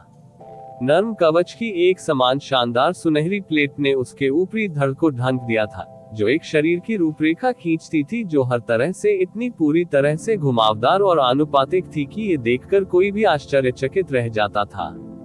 उसके वक्ष और नितंबों के गौरवपूर्ण उभार सभी को देखने के लिए स्पष्ट थे। उनका आकार एकदम आधा चांद था, जबकि उसकी कमर एक युवा बिलो के तने की तरह पतली और पतली थी। पूर्ण शुरुआत के ईश्वर क्षेत्र के भीतर की रोशनी मंद और धूसर थी, लेकिन जो त्वचा दिखाई गई थी, चाहे वह उसकी कलाई, गर्दन या उसके चेहरे के उस छोटे से हिस्से पर हो, ये सब निर्दोष जैड की चमक से चमक रहा था। ये बेहद शानदार था। उस पंख के आकार के सुनहरे मुखौटे ने उसकी आंखों और उसके चेहरे के अधिकांश हिस्से को ढक दिया था, लेकिन नीचे दिखाए गए होंठ फूलों की पंखुड़ियों की तरह सुंदर, ओस वाले और दीप्तिमान थे। उसकी छोटी और नाजुक ठुड्डी किसी जैड मूर्ति की तरह गढ़ी हुई लग रही थी। वह पूरी तरह से दोषरहित थी। आप ऑडियो बुक्स 108 देख रहे हैं। धोखेबाजों से सावधान रहें। यह एक ऐसी महिला थी जिसका हर इंच अत्यधिक पूर्णता के साथ बनाया गया था। यहाँ तक कि वह ढका हुआ चेहरा भी किसी भी आदमी की सांसें छीन सकता है और उन्हें अचंभे में डाल सकता है। यहाँ तक कि वर्तमान यूनचे को भी इतनी करीब से एक नजर डालने पर अचानक समझ में आ गया कि उसे देवी की उपाधि क्यों दी गई थी और स्वर्ग के इतने सारे गौरवशाली पुत्र उसके प्रति इतने पागल क्यों थे। लेकिन जिस चीज का उसके दिल पर सबसे ज्यादा असर था, वह निस्संदेह वह ठंडक थी जो उसके पूरे शरीर में फैल गई थी। उसके चेहरे पर उत्साहित खुशी की अभिव्यक्ति दिखाई देने से पहले उसका दिमाग उन्मत्त गति से घूम गया। ओह, तो ये लेडी देवी थी। किसने सोचा होगा कि हम वास्तव में ऐसी जगह पर सबसे खूबसूरत देवी से मिल पाएंगे। यह महज एक संयोग है। केवल एक चीज जिसने उसे थोड़ी राहत दी वह ये थी कि कियाना यंगर उसे या जिया क्विंग्यू को मारने नहीं आई थी। अन्यथा उसकी उंगली का एक झटका भी उन्हें लाखों बार मारने के लिए पर्याप्त होगा। अध्याय 1293 शैतानी पंजे जो छाया में छिपे थे। यूनचे के प्रसन्न अभिवादन को सुनकर कियाना यंगर के आकर्षक और ओस भरे होंठ हल्के से मुड़े। यूचे, तुमसे मिलने से पहले मैंने वास्तव में कभी नहीं सोचा था कि वास्तव में कोई ऐसा व्यक्ति होगा जिसके पास मेरे पीछे दौड़ने की योग्यता होगी, पूर्वी दिव्य क्षेत्र से पूर्ण शुरुआत के ईश्वर क्षेत्र तक। यूनचे को तुरंत ऐसा लगा जैसे उसे अत्यधिक चापलूसी वाली प्रशंसा मिली हो। मैंने भी कभी नहीं सोचा था कि महारानी देवी सचमुच मुझ पर इतनी मुग्ध हो जाएंगी। दरअसल आधे महीने पहले जब मैंने विनम्र विवाह के लिए देवी के अनुरोध को अस्वीकार कर दिया था, तो ऐसा इसलिए नहीं था क्योंकि मैं आपसे शादी करने के लिए तैयार नहीं थी, बल्कि ऐसा इसलिए था क्योंकि लेडी देवी एक दिव्य परी है जो नैतिक दुनिया से परे है, जबकि मैं सिर्फ एक नीच और नीच सामान्य व्यक्ति हूँ। देवी महिला के सामने मैं केवल अपनी हीनता पर शर्म महसूस कर पाऊंगा, इसलिए मैं खुद को आपकी गरिमामयी उपस्थिति के साथ जुड़ने के लिए तैयार नहीं कर सकता। ओह, क्या ऐसा है? कियाना यंगर की सुनहरी आंखें हल्की सी सिकुड़ गईं, तो फिर यह वाकई बहुत शर्म की बात है। नहीं नहीं, ये बिल्कुल भी शर्म की बात नहीं है, यूचे ने तुरंत कहा। हे देवी, मुझ पर इस कदर मोहित हो गई कि आप वास्तव में मुझ पर एक और नजर डालने के लिए पूर्वी दिव्य क्षेत्र से लेकर यहाँ तक मेरा पीछा करेगी। भले ही मैं हमेशा महिलाओं से दूर भागता रहा हूँ, लेकिन मैं मदद नहीं कर सकता। आपके कार्यों से बहुत प्रभावित हूँ। चूंकि देवी महिला इतनी ईमानदार हैं, अगर मैं अब भी आपकी भावनाओं को नजरअंदाज करता रहा तो इससे आपका मूड खराब हो जाएगा। नहीं, मेरा मतलब है कि यह आपकी दयालुता की बहुत ज्यादा सराहना नहीं करेगा। जिया क्विंग्यू, कियाना यंगर। जैसे ही यूनचे ने वह गंभीर घोषणा समाप्त की, उसने अपने चेहरे पर एक मोटी मुस्कान के साथ बोलने से पहले थोड़ा संघर्ष करने की कोशिश की। इसके अलावा, अगर मैं अपनी वर्तमान स्थिति में आपसे बात करता हूँ, तो यह वास्तव में बहुत ही अशोभनीय और अनुचित है। करना आप मुझे पहले रिहा करना चाहते हैं। यदि आप यहाँ हैं, तो अगर मैं दौड़ना भी चाहूँ, तो भी मैं भाग नहीं पाऊंगा, ठीक है? जब तक वह चुपचाप हिलने डुलने की अपनी क्षमता हासिल कर सकता था, वह जिया क्विंग्यू का हाथ पकड़ सकता था और अगले ही पल में भागने के लिए वर्ड इल्यूजन स्टोन का इस्तेमाल कर सकता था। अच्छा, कियाना यंगर वास्तव में इसके लिए तुरंत सहमत हो गई थी। वह धीरे धीरे आगे बढ़ी और यूचे की छाती की ओर अपनी हथेली बढ़ाने से पहले यूचे की तरफ पहुंची। फिर भी जैसे ही उसने उसकी छाती को छुआ, उसका हाथ आगे बढ़ा और उसका गला पकड़ लिया। उर्क, यूचे जो आवाज निकालने वाला था, वह उन हरकतों से जबरदस्ती बंद हो गई। जो हाथ उसके गले के चारों ओर लिपटा हुआ था वह सुंदर जैद की तरह चमक रहा था, फिर भी यह एक गंभीर रीपर की दरांती के समान भयानक था। धीरे धीरे उसे जमीन से उठाने से पहले इसने उसके गले को मजबूती से पकड़ लिया। कियाना यंगर यूनचे जितनी लंबी थी, इसलिए जब उसने अपना हाथ उठाया, तो ये यूनचे को पूरी तरह से हवा में लटकाने के लिए पर्याप्त था। तुम। यूनचे की आंखें चौड़ी हो गईं और वह मुश्किल से यह शब्द कह पाया। उसके बाद वह एक भी आवाज नहीं निकाल सका। कियाना यंगर की निगाहें बर्फ जैसी ठंडी थी और उसके होठों के कोनों पर एक छोटी सी मुस्कुराहट उभरी। आप संभवतः ऐसे अनाड़ी शब्दों का इस्तेमाल नहीं कर सकते थे जिससे स्वर्गीय वत्स सितारा भगवान आप पर इतना हावी हो जाए, है ना? यूनचे की पुतलियां हिंसक रूप से सिकुड़ गईं, लेकिन उसकी अभिव्यक्ति नहीं बदली।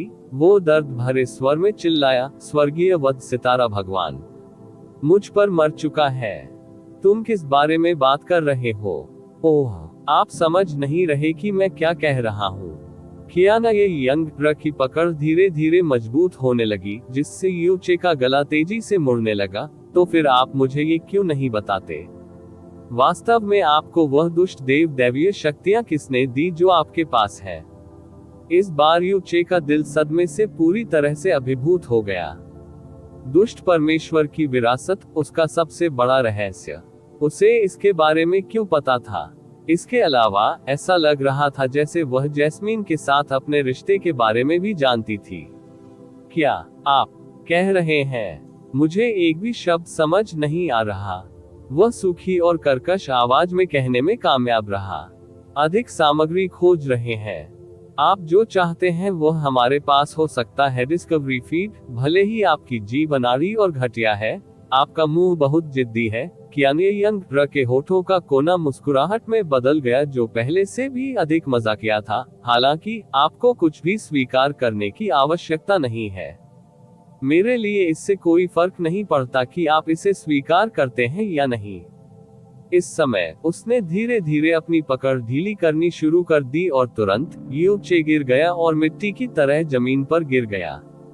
वह अभी भी अपने शरीर का 1 इंच भी हिल नहीं सका था और केवल एक चीज जो वह सहन कर सका वह थी कभी कभार होने वाली मरोड़ और ऐंठन। मैं सचमुच नहीं जानता आप किस बारे में बात कर रहे हैं। यूचे की सांसें थम गईं, लेकिन उसका दिल तेजी से डूबता रहा। आखिरकार उसे समझ में आने लगा कि कियाना यंग एर क्या चाहती है, लेकिन उसे बस ये समझ नहीं आया कि वह ये बातें क्यों जानती होगी।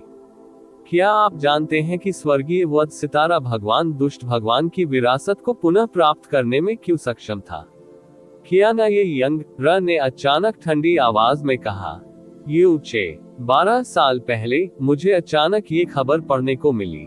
दक्षिणी दैवीय क्षेत्र के दक्षिणी समुद्री देवता क्षेत्र ने दुष्ट भगवान द्वारा छोड़े गए अवशेषों की खोज की थी, और यह बहुत संभव है कि इनमें से दुष्ट भगवान द्वारा छोड़ी गई विरासत या दुर्लभ खजाने थे। कियाना यंग र ने उदासीन स्वर में कहा। इस प्रकार मैंने ये सुनिश्चित करने के लिए एक अनोखी विधि का उपयोग किया कि यह समाचार स्वर्गीय वध स्टार भगवान के कानों तक पहुंचे। सृष्टिकर्ता ईश्वर द्वारा छोड़े गए अवशेषों की खोज ऐसी चौंकाने वाली और धरती को हिला देने वाली खोज निश्चित रूप से एक महत्वपूर्ण रहस्य होगी जिसे दुनिया के सामने लीक नहीं किया जा सकता है। फिर भी किसी तरह कियाना यंग र, जो दक्षिणी दिव्य क्षेत्र से भी संबंधित नहीं थे, वास्तव में इसके बारे में जानते थे। दक्षिणी सागर। यूचे को अचानक याद आया कि उसने ये नाम कहाँ सुना था। दक्षिणी सागर देवता सम्राट, दक्षिणी दिव्य क्षेत्र के 4 देव सम्राटों में से एक। नहीं, ये सही नहीं था, वह उनका मुखिया था।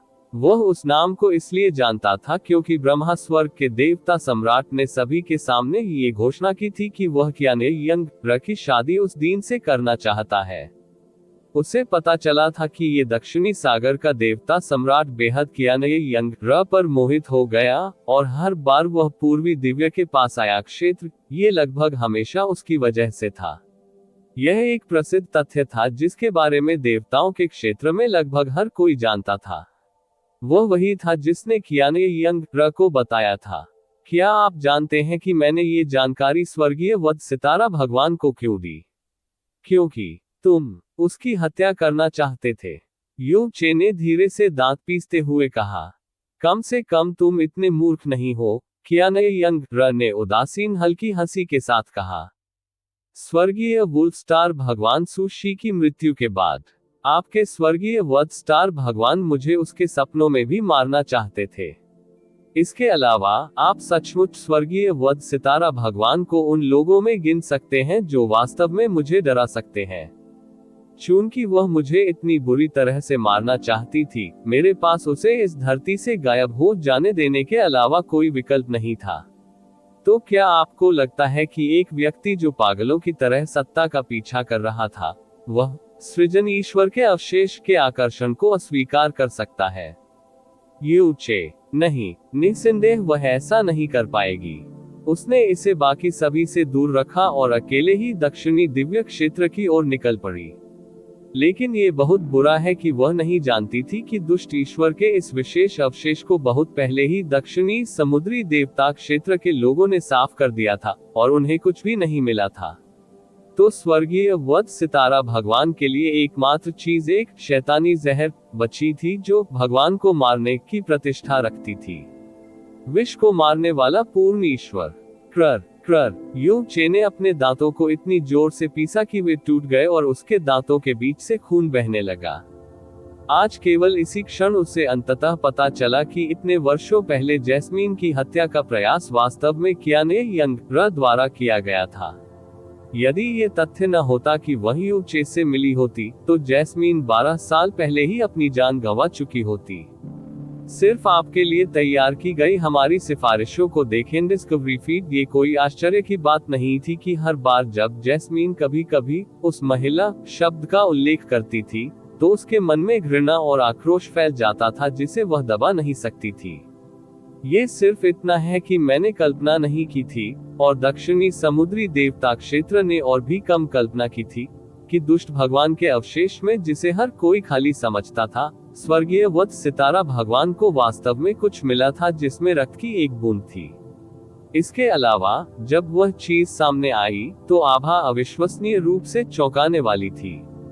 लेकिन स्वर्गीय वध स्टार भगवान वास्तव में उसके नाम पर खरा उतरा। उसकी आध्यात्मिक इंद्रियां इतनी मजबूत थी कि इसने पूरे दक्षिणी समुद्री भगवान क्षेत्र के चेहरों पर शारीरिक तमाचा मारा।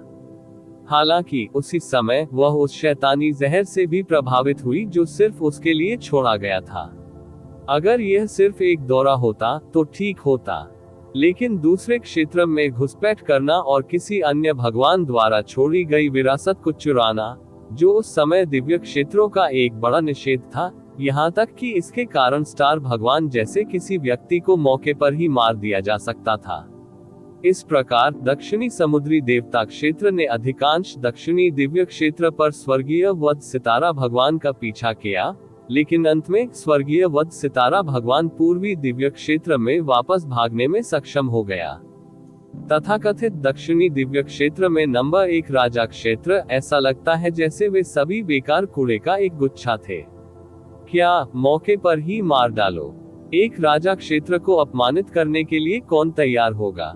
युन चे ने अपने दांत पीस लिए क्योंकि उसके सीने में गुस्सा इतना बढ़ गया था कि उसे लगा कि उसकी छाती फट जाएगी। ये स्पष्ट रूप से आपके द्वारा उकसाया गया था।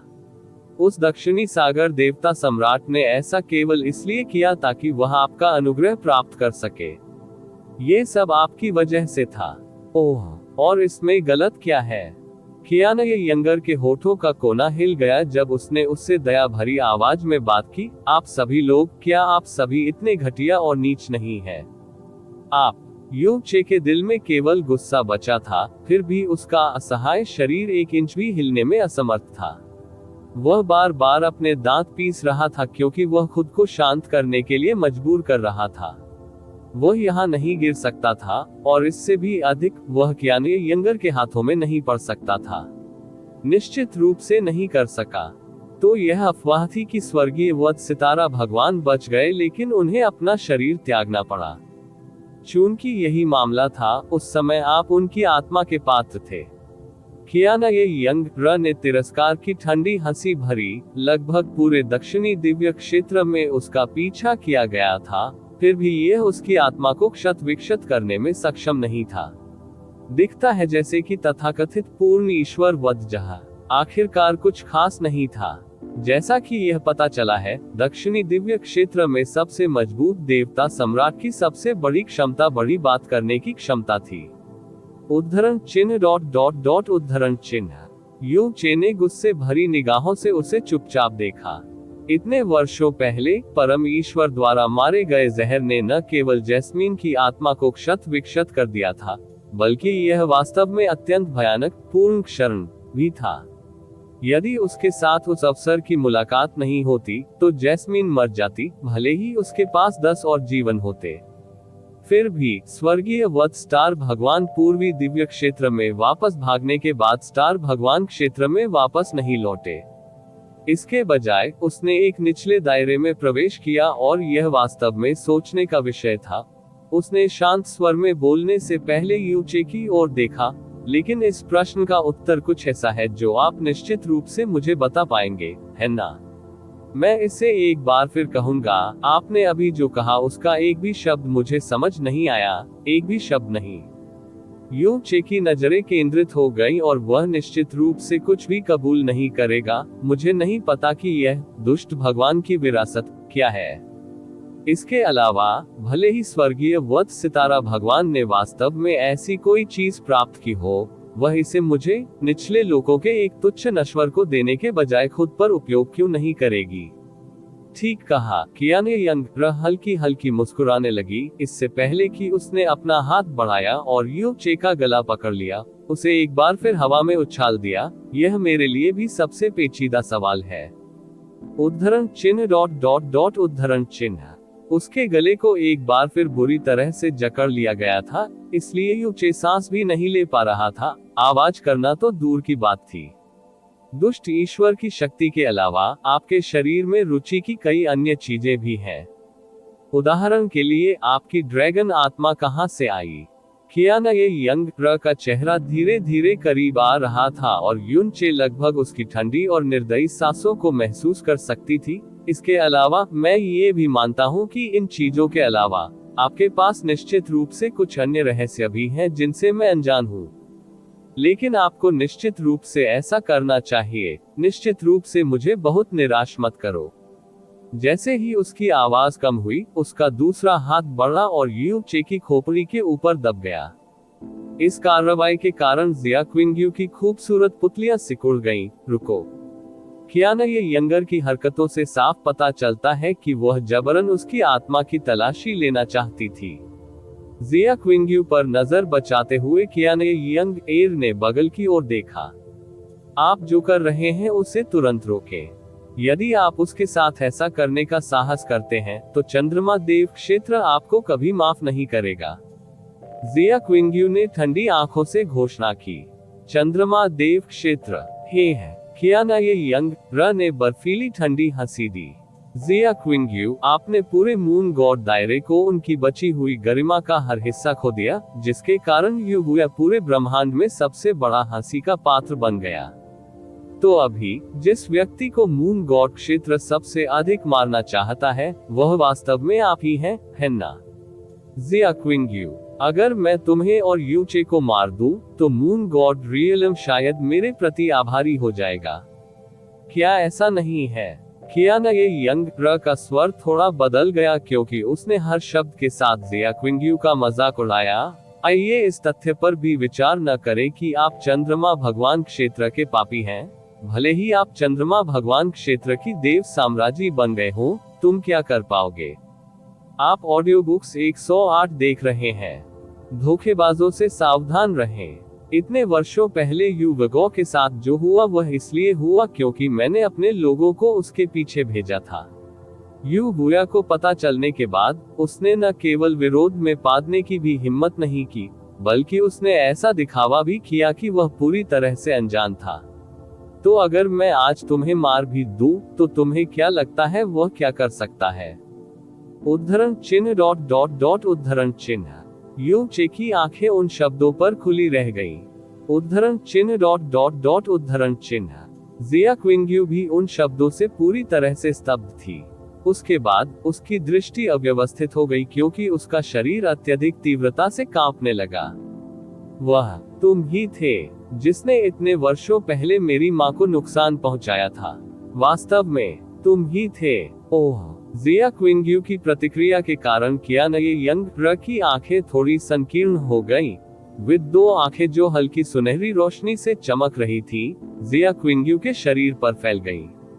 उसके बाद वह उदासीन स्वर में हंसी। तो ये पता चला कि तुम युवगो की बेटी हो। कोई आश्चर्य नहीं कि आपके पास ग्लेज्ड ग्लास का दिल और 9 गहरा उत्तम शरीर दोनों है। ये सब इसलिए है क्योंकि आप दिव्य स्टेनलेस शरीर की संतान हैं। अध्याय 1294। ब्रह्मा आत्मा मृत्यु की कामना करने वाला मार्क जिया क्विंग्यू का मूड, जो हमेशा पानी की तरह शांत और शांत तालाब की तरह ठंडा रहता था, शायद ही कभी उतार चढ़ाव होता था, लेकिन इस समय उसकी खूबसूरत आंखों से आत्मा को भेदने वाली ठंडी रोशनी झलक रही थी। कुछ हत्या के इरादे के साथ। उसकी माँ का जीवन अपनी सीमा पर है, उसके पिता और पालक पिता ने अपना आधा जीवन दुख में बिताया है। तो ये सब कियाना यंग द्वारा प्रदान किया गया था, न कि स्टार गॉड दायरे द्वारा। यह कोई आश्चर्य की बात नहीं थी कि पिछले कुछ वर्षों में जब भी स्टार गॉड दायरे का उल्लेख किया गया था, चंद्रमा भगवान सम्राट ने नाराजगी के कोई संकेत नहीं दिखाए। गहरी छिपी हुई जटिलता ने उसकी जगह ले ली थी, जिसका मतलब था कि वह पहले से ही जानता था कि यह सब कियाना यंग के कारण था। उस समय मैंने मूल रूप से युवगो को पकड़ने के लिए लोगों को भेजा था। आखिरकार उसके पास स्टेनलेस डिवाइन बॉडी जैसी अच्छी चीज थी। यदि इसे युगुया पर बर्बाद किया गया तो यह निश्चित रूप से अफसोस की बात होगी। लेकिन कौन जानता था कि वे दोनों कचरा ऐसा काम नहीं संभाल सकते और उसे पकड़ने में असफल होने के बाद उसे मारना चाहते थे। फिर भी वे उसे साफ साफ मार भी नहीं सके। आप मुझे इस तरह क्यों देख रहे हैं? कियाना यंग ने जिया क्विंग्यू की ओर देखा और चंचलता से कहा, आप जानते हैं कि मैं आपके जीवन का सबसे बड़ा रक्षक हूँ। यदि मैं नहीं होता तो आपका अस्तित्व भी नहीं होता। कियाना यंग ने जो शब्द अभी कहे थे वे वास्तव में सच थे। यदि वह नहीं होती तो युवगो प्रोफाउंड स्काई कॉन्टिनेंट में नहीं उतरती और वह जिया होंग्यू से नहीं मिली होती, इसलिए जिया किंग्यू का स्वाभाविक रूप से जन्म नहीं होता। और तुम भी। कियाना यंग ने युनचे के गले पर अपनी पकड़ थोड़ी मजबूत की। अगर मैं नहीं होता तो स्वर्गीय वत्स स्टार भगवान ने दुष्ट भगवान की विरासत प्राप्त नहीं की होती, आपको इसे प्राप्त करने की अनुमति तो बिल्कुल नहीं दी होती। तब वर्तमान में भी आप निचले लोकों से आए तुच्छ कूड़े के एक टुकड़े से अधिक कुछ नहीं होंगे, और आपके पास पूर्वी दिव्य क्षेत्र में आने की योग्यता भी नहीं होगी।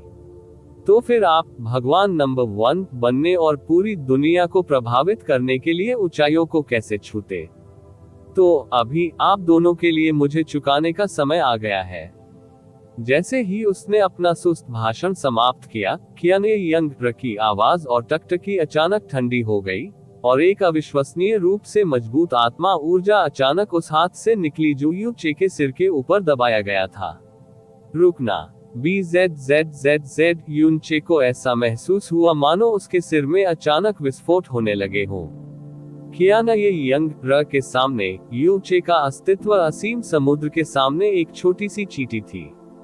यह उनकी गहन शक्ति के संबंध में ऐसा था, लेकिन यह उनकी आत्मिक शक्ति के संबंध में भी ऐसा था। कियाना यंग के अपनी आत्मा की खोज में सफल होने का परिणाम ये हुआ कि उसकी सारी यादें कियाना यंग द्वारा चुरा ली जाएंगी और युनचे की अपनी आत्मा नष्ट हो जाएगी, जिससे वह मूर्ख या यहाँ तक कि एक सब्जी बनकर रह जाएगा। यदि वह असफल हो गई तो उसका दिमाग पूरी तरह से नष्ट हो जाएगा और वह अभी भी सब्जी बनकर रह जाएगा। लेकिन जब कियाना यंग की आत्मा की ऊर्जा ने पूरी तरह से युनचे की आत्मा की गहराई पर आक्रमण कर दिया, तो एक ड्रैगन दहाड़ एक साथ युनचे और कियाना यंग दोनों के दिल और दिमाग में गूंज उठी। कियाना यंग की आंखें अचानक खुल गईं। उसने अपनी आत्मा में कंपकंपी और ऐंठन महसूस की, और यहाँ तक कि उसका शरीर भी तेजी से हिलने लगा। युनचे, जिसे उसने अपने हाथ से पकड़ रखा था, वह भी जमीन पर गिर गया। हे युनचे जमीन पर रेंगने लगा और उसका दिमाग इतने दर्द से भर गया कि ऐसा लगा जैसे वह फटने वाला है, लेकिन उसने एक ठंडी हंसी निकाली और कहा, तुम्हें चाहिए मेरी आत्मा को खोजने के लिए। यहाँ तक कि आपके पिता भी ऐसा कुछ करने के बारे में भूल सकते हैं। आप तो बिल्कुल भी नहीं। दिव्य आत्मा क्षेत्र में पहुंचने के बाद युनचे की आत्मा अविश्वसनीय रूप से ठोस और सुरक्षित हो गई थी। उसके भीतर ड्रैगन भगवान की आत्मा के साथ उसकी आत्मा को शायद दबाया जा सकता था या नष्ट भी किया जा सकता था, लेकिन उसे जबरन लूटा नहीं जा सकता था।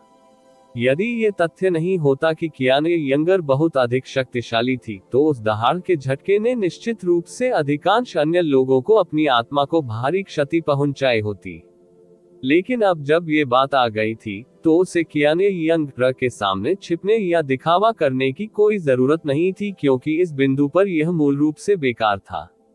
बात सिर्फ इतनी थी कि उसे यह समझ नहीं आया कि कियाने यंग र को उसके और जैस्मीन के बीच के रिश्ते के बारे में क्यों पता होगा, और उसे उसके व्यक्तित्व पर दुष्ट भगवान की दैवीय शक्तियों के अस्तित्व के बारे में क्यों पता होगा। निश्चित रूप से एक छेद था जो मौजूद था कहीं। सबसे भयानक बात यह थी कि कियाने यंग र आश्चर्यजनक रूप से सतर्क और विवेकपूर्ण थी। वह दो लोगों के सामने थी जो स्पष्ट रूप से उसका थोड़ा सा भी विरोध नहीं कर सकते थे, फिर भी उसने दृढ़ता से उन्हें दबाने के लिए अपनी शक्ति का उपयोग किया, जिससे वे इस पूरे समय एक भी मांसपेशी को हिलाने में असमर्थ रहे। बहुत अच्छा, सचमुच बहुत अच्छा। उस क्षणिक झटके के बीत जाने के बाद कियाने यंग र के होठों के कोने थोड़े मुड़े हुए थे। ये वास्तव में वह आत्मा है जिसे स्टेनलेस डिवाइन सोल भी नहीं दबा सका। अभी मुझे ड्रैगन में और अधिक दिलचस्पी हो रही है, आपके शरीर के भीतर आत्मा। हम इसे जल्दी और दर्द रहित तरीके से समाप्त कर सकते थे। उसका हाथ एक बार फिर युनचे के गले पर पड़ा और उसने उसे तीसरी बार हवा में उठाया। युनचे की आंखों की गहराइयों में दो बेहद खतरनाक आंखें चुप गईं जब उसने कहा, ये वह चीज है जो तुमने मांगी थी। जैसे ही उसकी आवाज गिरी, उसकी आंखों के भीतर सुनहरी रोशनी चमक उठी। उसके बाद जिस हाथ ने युनचे के गले को पकड़ा था वह घनी सुनहरी रोशनी से चमक उठा। वह घनी सुनहरी रोशनी तुरंत उसके हाथ से छूट गई और युनचे के शरीर में स्थानांतरित हो गई। तुरंत युनचे की गर्दन को केंद्र में रखते हुए पतली सुनहरी रेखाओं के धागे तेजी से सभी दिशाओं में फैल गए। कुछ ही सांसों के अंतराल में वे उसके पूरे शरीर में फैल गए, जिससे उसका शरीर हजारों हजारों नाजुक सुनहरे निशानों से ढक गया। ये सुनहरे निशान चमकते और चमकते थे और उन्हें उसके कपड़ों के माध्यम से भी आसानी से देखा जा सकता था। एक बार जब सुनहरे निशान उसके शरीर के हर कोने में फैल गए, तो वह सारी सुनहरी रोशनी बिना किसी निशान के गायब हो गई। कियाने यंग र ने बाद में अपनी पकड़ ढीली कर दी, जिससे युनचे जमीन पर गिर गई। खांसी, खांसी, खांसी। तुमने मेरे साथ क्या किया? युनचे ने कर्कश आवाज में दहाड़ने से पहले कुछ दर्दनाक खांसियां दी। अभी अभी उसने महसूस किया था कि उसके पूरे शरीर में अनगिनत ठंडी अनुभूतियां फैल गई हैं। ये संवेदनाएं हर एक गहरी नस, हर एक तंत्रिका में फैल गई थी। लेकिन आखिरी सुनहरे निशान के गायब होने के बाद वे संवेदनाएं भी पूरी तरह से गायब हो गईं। ऐसा लगा जैसे कुछ हुआ ही न हो। जिया क्विंग्यू ने अपनी आंखें युनचे पर टिका दी थी और सबसे पहले उसके चेहरे पर संदेह और भ्रम दिखाई दिया था। लेकिन जैसे ही वे सुनहरे निशान गायब हो गए, ऐसा लगा मानो उसकी आंखों की खूबसूरत पुतलियों में सुइयां चुभो दी गई हों, जिससे वे संकीर्ण हो गई हो सटीक बिंदुओं में। ब्रह्म आत्मा, मृत्यु की कामना करने वाला चिन्ह। ओह! कियाने यंग एर ने जिया क्विंग्यू की ओर देखा। आप वास्तव में Brahma soul death wishing mark के बारे में जानते हैं। इसे रिलीज करें, उसे इससे मुक्त करो। जिया क्विंग्यू की आवाज चिंतित थी और उसके सदमे और डर के कारण ये बहुत कर्कश हो गई थी। उसकी अभिव्यक्ति भी आश्चर्यजनक रूप से घातक सफेद रंग में बदल गई थी। युनचे ने इस Brahma soul death wishing mark के बारे में नहीं सुना था, लेकिन ये पहली बार था जब उसने जिया क्विंग्यू के चेहरे पर इतना सदमा और डर देखा था। ऐसा लग रहा था मानो उसने अभी अभी सबसे भयानक और दुष्ट देखा हो। किंवदंतियों में शैतान भगवान के बारे में बात की गई है। Brahma soul death wishing mark, यह क्या है? युनचे ने दांत पीसते हुए पूछा। मृत्यु की कामना करने वाला मार्क। मृत्यु की कामना, आपको जल्द ही पता चल जाएगा। कियाने यंग एर ने अब युनचे की ओर देखा भी नहीं। उसने उसे वहीं छोड़ दिया, जमीन पर सपाट, और वह जिया क्विंग्यू की ओर बढ़ी जो हिलने में भी असमर्थ थी। उसे इससे मुक्त करो। जिया क्विंग्यू की पुतलियां कांप रही थीं, फिर भी उसने युनचे से अपनी नजरें फेर ली थीं। वह वास्तव में युनचे को अब और नहीं देख सकती थी, और इस समय उसकी आवाज भी पूरी तरह से नर्म और कोमल हो गई थी। आप इसे ले सकते हैं, जैसे कि मैं आपसे भीख मांग रही हूँ। जिया क्विंग्यू के शब्दों ने युनचे को बहुत झकझोर दिया। वह भर्राए आवाज में बोला, क्विंग्यू, क्या तुम मूर्ख हो गए हो? तुम उससे पहले भी कुछ भी क्यों मांग रहे हो? तुम नहीं समझे। जिया क्विंग्यू ने अपनी आंखें बंद कर ली ताकि यूचे को उसकी नजर न दिखे, जो इतनी गहरी हो गई थी कि निराशा के करीब थी। युनचे पूरी तरह से नुकसान में थी, लेकिन जिया क्विंग्यू को अच्छी तरह से पता था कि अभी क्या हुआ था। Brahma soul death wishing mark, ये इस दुनिया में मौजूद सबसे भयानक शब्द थे। चाहे कोई व्यक्ति कितना भी शक्तिशाली क्यों न हो, चाहे वह व्यक्ति कितना भी मृत्यु से न डरता हो, जब तक कोई इन शब्दों को सुनता है, ऐसा लगता है जैसे उसने सबसे क्रूर शैतानी अभिशाप सुना है जो सीधे नरक की सबसे गहरी गहराइयों से आया है। ये होगा उस व्यक्ति को डर से कांपते हुए छोड़ दो। भीख मांगा। कियाना ये यंग जिया क्विंग्यू के सामने खड़ी थी, एक स्पष्ट रूप से अविश्वसनीय रूप से सुंदर परी जैसा चेहरा एक हृदयहीनता से भरा हुआ था जिसने किसी की भी सांसें रोक ली। यू वगो की बेटी, उसकी ओर से विनती करने से पहले बेहतर होगा कि आप उसके बारे में अधिक चिंतित हो, पहले आप स्वयं। मुझे पता है कि तुम क्या चाहते हो। जिया क्विंग्यू की नजर ठंडी और उदास हो गई। उसे Brahma soul death wishing mark से मुक्त करो और मैं तुम्हें वह सब कुछ दूंगा जो तुम चाहते हो। कल से पहले उसने चंद्रमा देव क्षेत्र को भी नहीं छोड़ा था, इसलिए बाहरी लोग भी उससे पूरी तरह से अनजान रहे होंगे। एकमात्र चीज जो उसके पास थी, जिसके कारण कियाने यंग के स्तर का कोई भी व्यक्ति उसे प्राप्त करने की योजना बना सकता था, वह थी उसका 9 प्रोफाउंड एक्सक्लूसिव बॉडी। चंद्रमा देवता सम्राट ने उसे जो स्मृति टुकड़े दिए थे, उनमें ये दर्ज किया गया था कि 9 गहरा उत्तम शरीर वास्तव में किसी अन्य महिला द्वारा चुराया जा सकता था, लेकिन स्थितियां बेहद कठोर थी और विधि भी बहुत खास थी। ओह, क्या तुम्हें लगता है कि अभी तुम्हारे पास मुझसे मोलभाव करने की शक्ति है? कियाना ये यंग के चेहरे पर ऐसी मुस्कान थी जो मुस्कुराहट नहीं थी।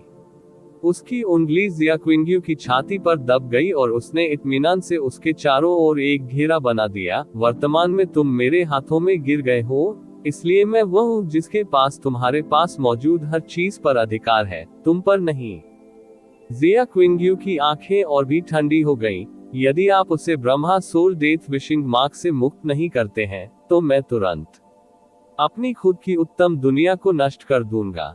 किंग्यूए। उन शब्दों से युनचे को ये समझ में आ गया कि कियाने यंगर का लक्ष्य आश्चर्यजनक रूप से जिया किंग्यू का 9 प्रोफाउंड एक्सक्लूसिव बॉडी था। बात सिर्फ इतनी थी कि वह नहीं जानता था कि 9 प्रोफाउंड एक्सक्लूसिव बॉडी वास्तव में कोई और चुरा सकता है।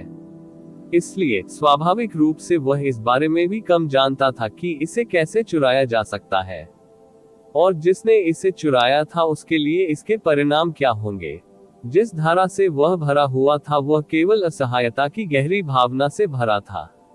यह उस प्रकार की असहायता थी जिसे पूर्ण शक्ति के सामने आने पर महसूस किया जाता था।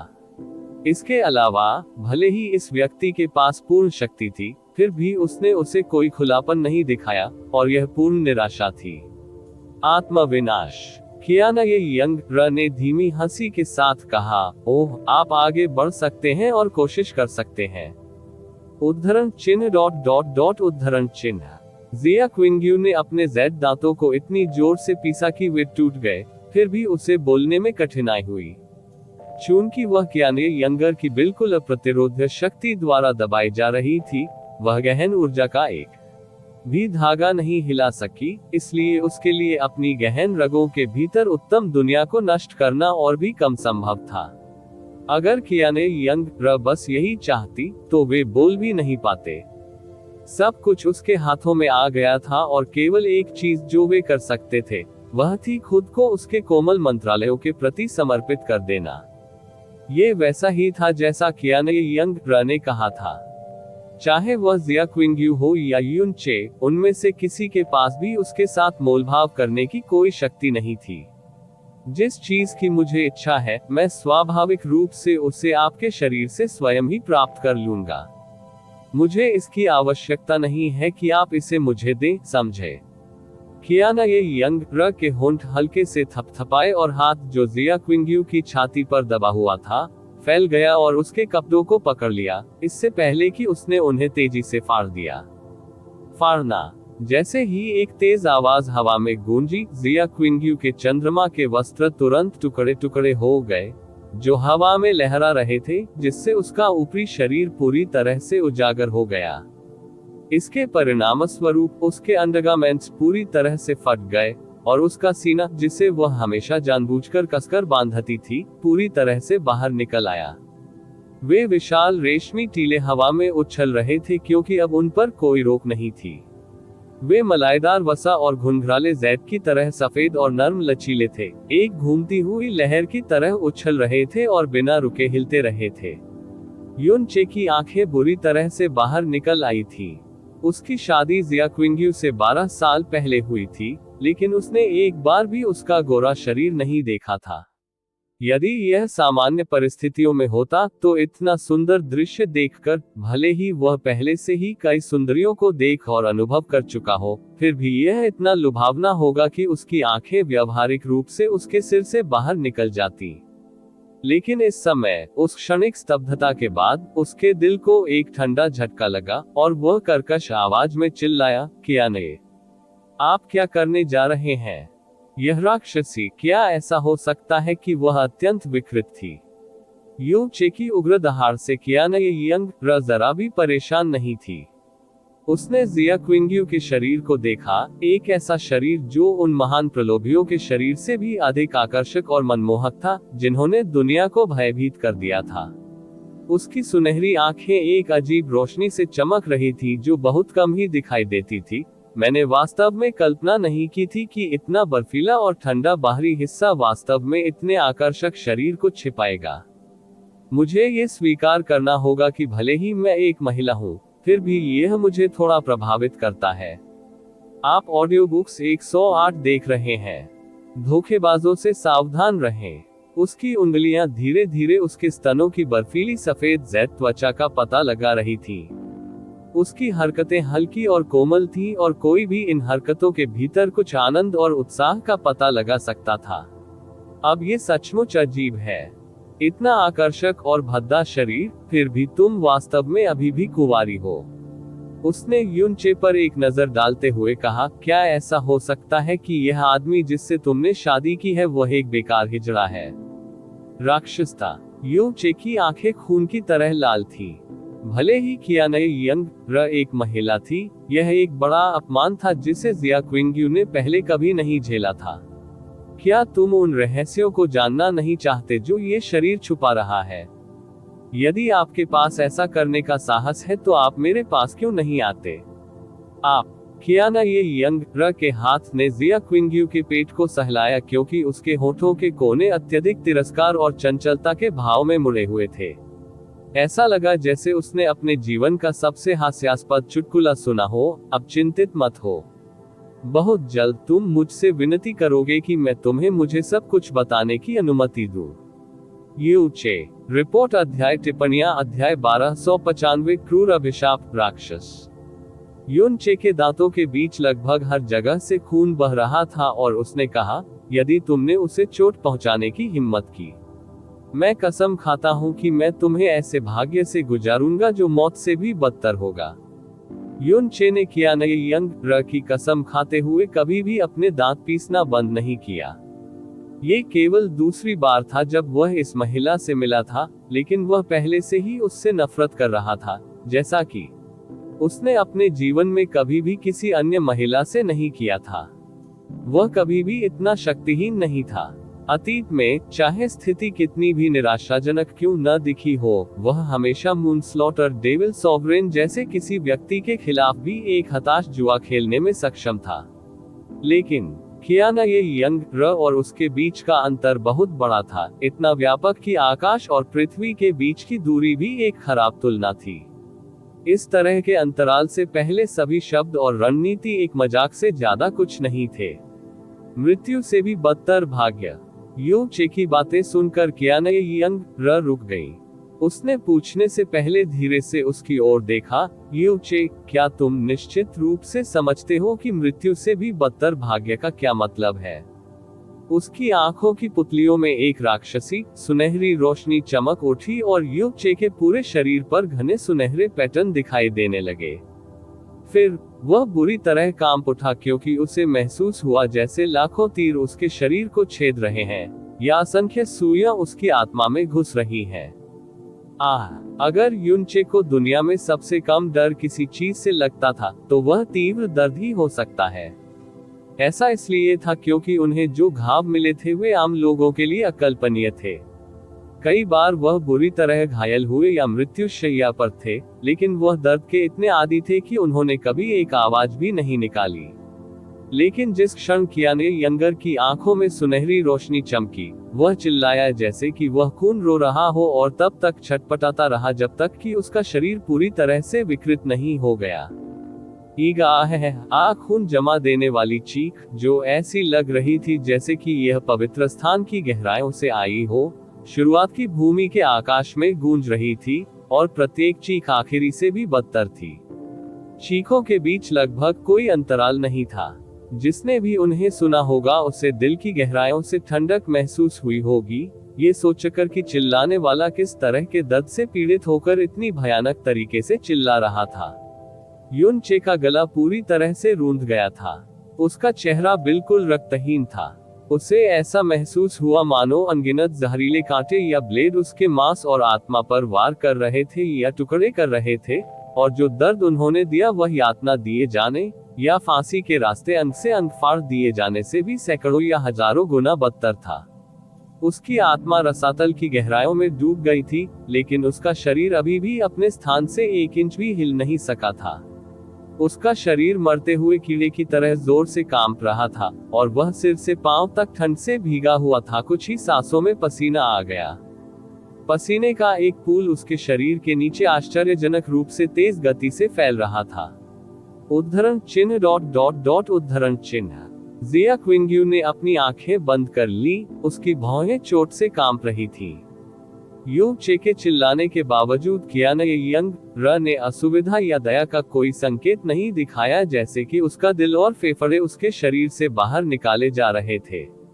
वास्तव में उसके खूबसूरत होंठ, जो एक नाजुक फूल से भी अधिक सुंदर थे, एक आनंदमय मुस्कान में बदल गए। क्या आप समझते हैं कि अब मृत्यु से भी बदतर भाग्य का वास्तव में क्या मतलब है? राक्षस नैस। युनचे की आंखों के अंदर अनगिनत रक्त वाहिकाएं फट रही थी, और उसने अपने सभी दांत लगभग कुचल दिए थे क्योंकि वह बहुत जोर से काट रहा था। उसने जो शब्द बोला पहचान में नहीं आ रहा था क्योंकि उसकी आवाज पूरी तरह से चली गई थी। वह केवल 2 अक्षर लंबा था, और फिर भी इसे बोलने के लिए उसे अपनी शेष इच्छा शक्ति का लगभग पूरा उपयोग करना पड़ा। उसके बाद तो उसकी चीखें और तेज और दर्दनाक हो गई थी।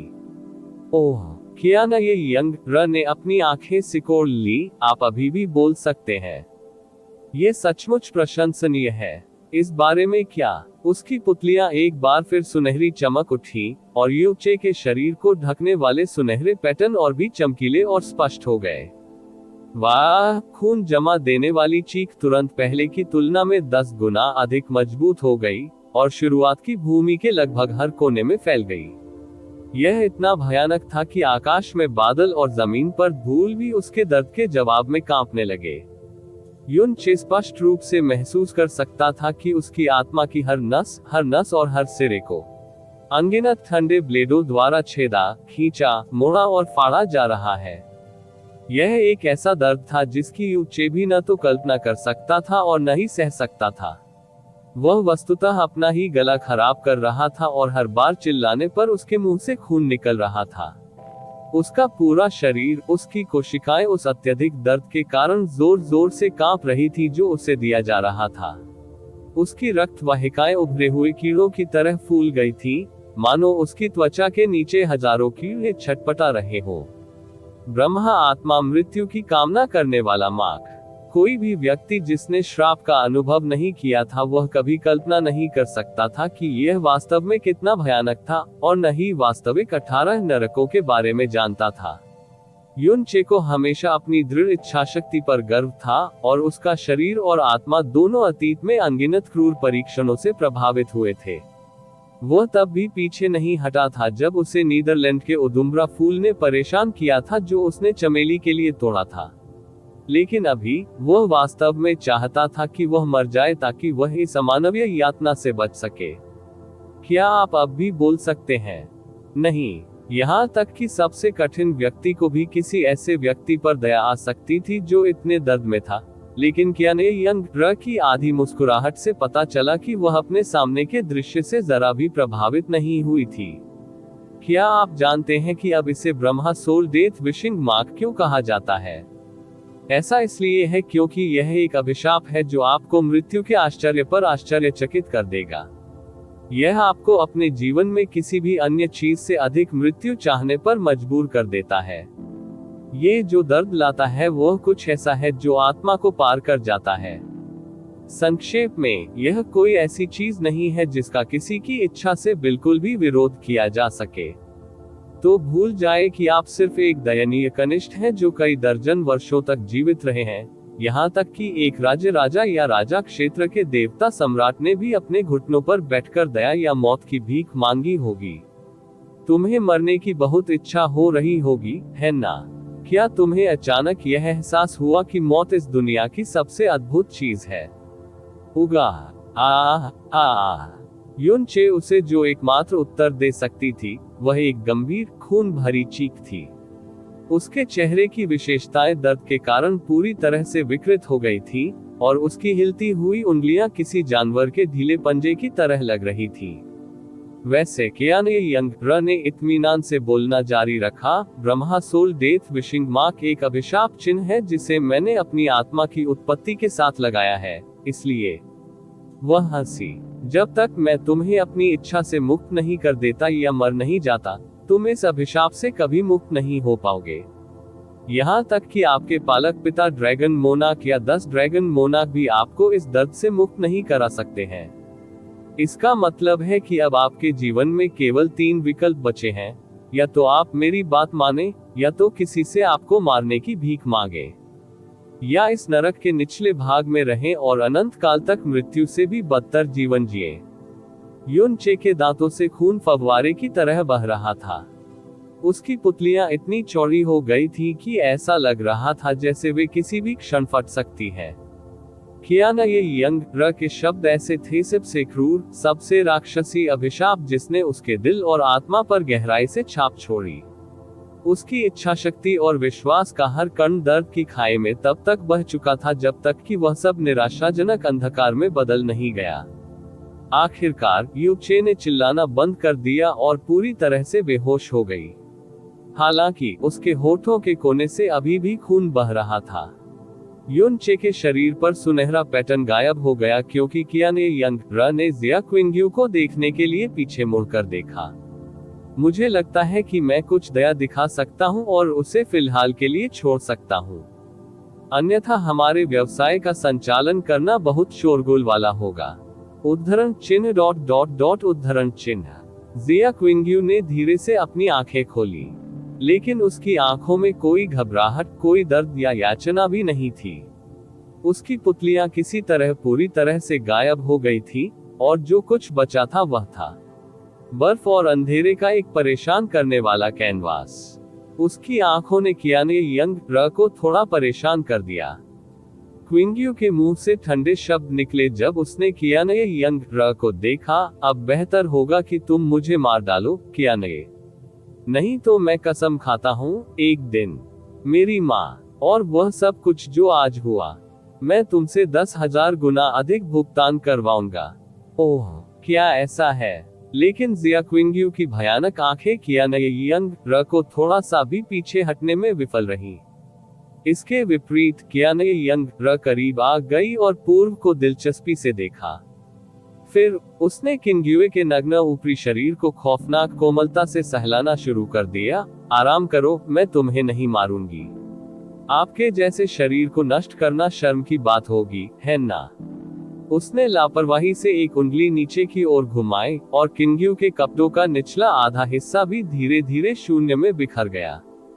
उसका असंभव रूप से सुंदर शरीर अंततः पूर्ण शुरुआत के ईश्वर क्षेत्र की मोटी, भारी हवा के संपर्क में आ गया। कियाना ये यंग र की सुनहरी आंखें एक बार फिर अजीब तरह से चमक उठी। उसने जिया क्विंग्यू के संपूर्ण पैरों पर अपनी नाजुक उंगलियां फिराते हुए प्रशंसा की। आपके पास पैरों की कितनी उत्तम जोड़ी है। मुझे संदेह है कि आपके जैसा कोई दूसरा जोड़ा हो सकता है, भले ही दुनिया में हर उत्तम जैड का उपयोग इसके बराबर कुछ बनाने के लिए किया गया हो। मैं शर्त लगाता हूं कि कोई भी आदमी उन्हें अपने कंधों पर उठाने और जी भरकर उनके साथ खेलने को तैयार होगा, भले ही वे कल हजारों चोटों से मर जाएं। जिया क्विंग्यू, लेकिन वे निश्चित रूप से इस तरह की दोषरहित चीज को कलंकित करने के लायक नहीं है। हो सकता है कि वे नीच पुरुष अपने समान रूप से तुच्छ साथियों के साथ बिल्कुल फिट हो, लेकिन हमारे जैसा कोई भी व्यक्ति किसी भी पुरुष द्वारा उपयोग किए जाने के लायक कैसे हो सकता है। उसके शब्द मोहक थे और उसकी आंखें धुंधली थीं, लेकिन वह जिया क्विंग्यू की इच्छा को तोड़ने के लिए ऐसा नहीं कह रही थी। उसके लिए ये सामान्य ज्ञान का सबसे बुनियादी प्रकार था। कियाना ये यंग र ने बहुत छोटी उम्र से ही दुनिया के सभी पुरुषों का तिरस्कार किया था और यहाँ तक कि उन्हें तुच्छ भी समझा था।